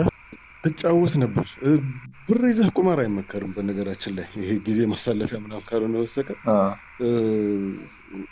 ምን ለእንትኑ ነው የምትጫወተው ፎር ዘ ላቭ ኦፍ ዘ ጌም ካልሆነ በስተቀር የተሻለ ብር ያለው ወይ ከአንተ እኩል ብር ካለው ሰው ጋር ብትጫወት ኢት ሜክስ ሴንስ። አሁን እዛ ቤት ላይ እጫወት ነበር በጣም ይሄ ሱሰኛ ምናምንም ባልሆን ቪአይፒ ከላይ ነበረው እና እንደ ሱስ ሳይሆን በኮንፊደንስም ደግሞ ብር ኖሮ ከተጫወትከው ቁማር ብዙ ጊዜ አትበላም። ብቻ ብዙ ጊዜ ጥሩ እንትን ነበርኩ። ግን አንዳንዶቹ ነበሩ በቃ በጣም ብዙ ገንዘብ ተበልቶ መሀል ሌሊት ላይ 4 ሰዓት 5 ሰዓት ድጋሚ ወጥቶ ተመልሶ የሆነ ነገር ይዞ መጥቶ ካሽ ምናምን ወይ ወርቅ ምናምን አሲዞ የሚጫወት ነበር ጥግ ድረስ ማለት ነው። ያ እንደዛ ነው እንጫወት ነበር ቁማር። አንተ ይሄን ያህል የጠለቀ ነበረ? ደህና ነኝ። በጣም እንደዚህ አልተበላውም ገንዘብ። ግን ማለት ነው ማወቅ የምፈልገው ነገር ላይ ቁማር ላይ ሚስት መበላት ምናምን ሲባል እሰማለሁ። እሱ ነገር የእውነት ነው? አዎ የእውነት ነው። አሁን የሆነ ጊዜ አስታወስክኝ። ሚስት አይነት ነገር ይሄ የፊርማ የምናምን ሚስት ሳይሆን እንደ ገርልፍሬንድ የምናውቃት ልጅ የተበላ ወይም ደግሞ የመደበ ሰው አውቃለሁ። ከኔ ጋር እየተጫወተ መጨረሻ ላይ ተበልቶ በቃ ዛሬ ከእሷ ጋር እደሩ ምናምን ፎርናይት ምናምን ነገር አይነት ነገር አለኝ። ተበላ ማለት ነው። ከዛ ላዳ ጠርቼ የተወሰነች ገንዘብ ሰጥቼ ሸኘሁት። እሱን ከሊስቷ ጋር መጀመሪያም ማለት 2-3 ቀንም ስላየኋት ከሱ ጋር እንደ ገርልፍሬንድ ነገር አልተደባበርንም ነበር። እኔም እንትን አላልኳትም። ግን ያው እንደዛም ነበር፣ እንደዚህ አይነት ኢንሲደንቶች ነበሩ። በቃ አስረክቧት ሄደ ማለት ነው። አዎ እዛ ሌቭል ድረስ ከደረስክ 5 ሳንቲም የለህም ማለት ነው። ዜሮ ሆናል ማለት ነው። እና ያው ሸኝቸን ቤቱ ላይ የነበረበትን ሂሳብ ዘጋግተን የትራንስፖርት ላዳውንም ከቨር አድርገህ በዛ መልኩ ተለያየን ከልጁ ጋር። ብቻ ግን ይሄ እንደዚህ አይነት ነገሮች አሉ ምንጊዜም ቁማር እስካለ ድረስ የቤት ዕቃ ምናምን የሆነ ንብረት ሊብሬ ምናምን አሉ እኮ። ከዛ በጣም ትላልቅ ቤቶች እኮ አሉ። እኔ አሁን በጣም ሱሰኛ ስላልሆንኩ አልገባም ነበር። ግን ትሰማለህ ወይ ተበልቼ የመጣው ምናምን የሚልህ እዛው ከአንተ ጋር የሚጠጣ ወይ እንደ ዛሬ እኮ እንትና እንደዚህ ተበላ ምናምን ይሄ እኮ እንደዚህ ተበልቷል ወይ ይሄ እንደዚህ በልቷል። ህንፃ ድረስ የተበሉ ሰዎች የሰማኋቸው አሉ። በሰዓቱ ነበሩ በጣም ብዙ። ፒያሳ አካባቢም ነበረ፣ ቦሌም ነበረ፣ ወደዚህ ወደ መድኃኒዓለም ትንሽ ወደ ውስጥ ገባ ብለውም ነበሩ። ትልልቅ ማለት ነው። መሳሪያን አስይዘህ አስመዝግበህ ምናምን የምትገባበት ሌቭል ውስጥ እንዳትተኳኮስ። በዛ ሌቭል ደግሞ እኛ ጭራሽ በማናውቀው ሌቭል የሚጫወቱ ሰዎችም ሊኖሩ ይችላሉ። እና የኛ ራሱ ይሄ የሚናቅ አይነት አልነበረም። በዛ ሰዓት ቀላል ብር አልነበረም ስንጫወትበት የነበረው። ግን ይሄ አሁን ዋናው እኔ ልነግርህ የፈለግኩት ነገር የሱስ ፍላጎትም አልነበረኝም፣ የቁማር ሱስም አልነበረኝም። ግን ትጮታለህ በቃ ከመላመድ ቦታውን እዛው ቁጭ ከማለትም ምናምን ትጮታለህ። ብበላም ብዙም አልበሳጭም። ስበላም ያው ያልተለፋበት ገንዘብ መሆኑ ነው መሰለኝ። ያን ያህል እንትንም አልነበረኝም። በኮንፊደንስም ስለምጫወት ትንሽ ኪስታ ያለች ቁማር ካያት ምንም ሳይኖርህ ምናምን ወይም ደግሞ በጣም ፈርተህ ገብተህ እንዳታልቅብህ ምናምን አይነት ውጤት ከሆነ ትበላለህ። እና እኔ ደግሞ የዛኔ ስለነበረኝ ገንዘብ ኮንፊደንሱም ይኖራል በደንብ እዛ እንደውም ከታች ምናምን እዛ ቁጭ ማለት ጀመርኩ። ከዛ በኋላ እንደውም አንደኛው የሚጫወተው ልጅ በደንብ ስናወራ እንደ ፕሮሞተር ምናምን ነገር ነው እና በስልክ ሲያወራ ሰማሁት። ፕሮሰስ ገንዘብ አስገቡ ቀሪ ገንዘብ ምናምን ነገር ሲልና እንዴ ፕሮሞተር ነህ አይደል እንዴ ምናምን ነገር ስለው አይ ቪዛ ሰውም ወደ ዩሮፕ ልካለው ምናምን ነገር አለኝ። የዛኔ እንግዲህ እንደነገርኩ ነገሮች ኮር ባንኪንግ የተጀመረበት ጊዜ ነው። እኔም ባካፕ ፕላን ማዘጋጀት አለብኝ ምናምን የምልበት ጊዜ ነውና ዋይናት ለምን አልሞክርም ምናምን ነገር ብዬ ምንድነው የሚያስፈልገኝ ምናምን ነገር አልኩት። ፓስፖርት አለው ያለኝ ፓስፖርት አልነበረኝም። ከዛ ፓስፖርት የለኝም ስለው እንደዚህ ከሆነ ፎቶን ስጠኝ እኔ ያወጣልሃለሁ ምናምን እንደዚህ ቀለል አድርጎ ነው የነገረኝና አሻራ ምናምን ወራት መጠበቅ እንዳለብህ ወረፋ እንዳለው ምናምን ነው የማውቀው።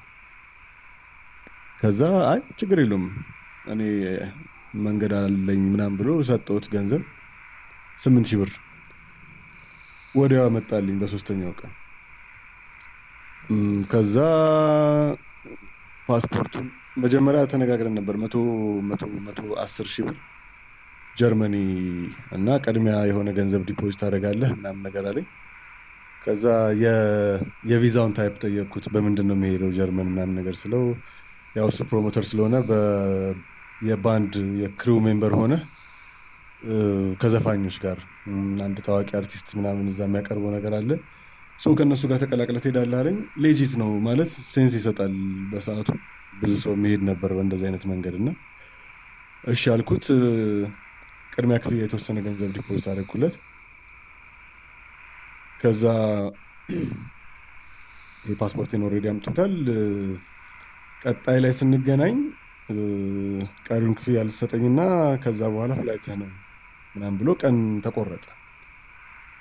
ከዛ ማክሰኞ የተወሰነ ገንዘብ ሰጥቼው ሐሙስ ልበር ነው ፕላኑ። ከዛ አሁን እንደዚህ ምልህ እሁድ ነው ከልጁ ጋር እንደዚህ እያወራን ያለ ነው። ስለዚህ ቤት እንግዲህ ነገር ያለው ከዛ ከወጣው ጀምሮ በዚህ ሁሉ ውጥንቅጥ ውስጥ ፋሚሊ ሜምበር አላገኘውም፣ ቤት አልደዋወልም፣ ቻው ልበላቸው አይነት ነገር ብዬ እናቴ ጋር ደወልኩ ማለት ነው። ማታ ነው፣ ሞቅታውም አለ። በዚህ ጊዜ ሁሉ መሀል አላገኛቸው ማለት ነው። በዚህ ሁሉ ጥንቅጥ እንግዲህ ቤት አልደወልኩም። አንዴ እኔ ችግሬ ምን መሰለህ ዞር ካልኩኝ ዞር አይነት ነገር አለ አይደለ? ጓደኞች ምናምን ያገኘሁት ከተለያየም በኋላ በቃ ሌላ ቦታም መኖር እችላለሁ። ያለሁበት እንትን ነው አትሞስፌሩ ነው የሚወስነው እንጂ እና ስቲል ከቤተሰብ ጋር የዛኔ ግንኙነት አልነበረንም። የዛኔ ግን ስንት ጊዜ እዚህ ጋር ስንት ጊዜ ፈጀ ማለት ነው? አሁን የትኛው ስራው ምን ያክል ጊዜ ያወጣ? 4ኛ ዓመቴ ላይ ነው አሁን እንደዚህ አሁን ቤት የደወልኩት ሳይሆን ስራውን ከጀመርኩ እንጂ ቤት መደወል ላይ ቆይቻለሁ። በፊትም አልደውልም ነበር። ይሄን ብር ማውጣቱን ግን 4 ዓመት በተከታታይ ሰርቻለሁ እና በ4ኛው ዓመት ነው እንግዲህ ቤት የደወልኩት ሊሄድ ነው በሚል ነውና ወደ እንትኔም እየተመለስኩ ነገር ነው የነበረው። ሲቹዌሽኖች አልመቻሉ እና እንደፈለክ እንደ ድሮ ማውጣቱ የለም ገባ። ኮር ባንኪንግ እየተጀመረም ነው። ዋንስ ደግሞ ታይቻለሁ የሚለው የመጀመሪያው ነገርም ስላለ እንትን አልነበርኩም። ስለዚህ ወደ ልቦና ሜቢ እየተመለስኩም ስለነበር ሊሆን ይችላል ቤት የደወልኩት። ከዛ ቤት ደወልኩ፣ ቻው ምናምን አልኳት እናቴን። ከአባቴ ጋር አላወራሁም። ቤት ስደውል የዛኔ ቦሌ አካባቢ ነበርኩና በቃ ስልኩን ዘግተን ምናምን ነገር እስኪ ሰፈር እንቀይር ተብሎ ወደ ፒያሳ ወደ ፒያሳ ሄድኩኝና እዛው ፒያሳ እየተጠጣ እዛው አደርኩ ማለት ነው። ከዛ የሆነች ልጅ ነበረች ከኔ ጋር ስራ መግባት ነበረባት። ጠዋት ተነስታ ስትወጣ እንደ ህልም ነገር ነው የማስታውሰውና ከዛ በኋላ በተደጋጋሚ ስልኬ ይደወላል፣ አነሳዋለሁ፣ ድምጽ የለም። ድጋሚ ይደወላል፣ አነሳዋለሁ፣ ድምጽ የለም። ድጋሚ ይደወላል። በተደጋጋሚ እንቅልፍ ነሳኝ ማለት ነውና ትንሽ ቆይቶ እንደዛ ከተፈጠረ ከ10 ከ15 ደቂቃ በኋላ ይሆናል በሩ ተበርግዶ የጸጥታ አካላት እንላቸው ወንድሞቻችን ሰተት ብሎ ገብተው ያዙኝ ማለት ነው። እና እኔ በጣም ነው የደነገጥኩት። እንትኑም አለ ይሄ ስካሩም አለ። ምንድነው ማለት ለሌላ ጉዳይም ሊሆን ይችላል ተሳስተውም ምናምን መሰለኝና በሩም ሳይዘጋ ስለነበር መጀመሪያ እንትን ነው አለ አይደለ ሰው ወይ ተሳስቶ የበረገደው ምናምን ነውና ተነስ ልብስን ልበስ ተባልኩ። ከዛ ተነስቼ ልብሴን ለባበስኩ። ያው ይዘውኝ ወጡ ማለት ነው። ከዛ አካባቢው ተረብሿል። በዚህ ፌደራል፣ በዚህ ጋር ሲቪሎች፣ አምቡላንስ ነው ደግሞ የመጣው መኪና። አካባቢው ትልቅ አሸባሪ የተያዘበት አይነት ነገር ነው የሚመስለው። ይሄ ሁሉ ኃይል ለኔ ነው ምናምን ብዬ ለራሴ ግራ ገብቶኛልና ከዛ በሩ ሲከፈት ሊያስገቡኝ ብታምንም ባታምንም ታላቅ ወንድሜ ቁጭ ብሏል አምቡላንስ ውስጥ ማለት ነው። የራሴ ወንድም የታላቅ ረጅም ጊዜ ተያይተን ማናቅ ወንድሜ ነውና ይሄ እናምነሳል አይደለም። ምንም ድንዛዜ ላይ ነው ያለሁት። ነገር የሆነ ፕሮሰስም እያደረኩት አይደለም። በድንጋጤ ላይ ሌላ ድንጋጤ። እንዴ ይሄ ሰውዬ ደግሞ ምን እየሰራ ነው ምናምን እና ዝም ብሎ ነው ምንም ያለኝ ነገር የለም። አፍጦ ያየኛል። እኔም ተፋጠን መኪና ውስጥ ቁጭ አለን ማለት ነው ከኋላ። ከዛ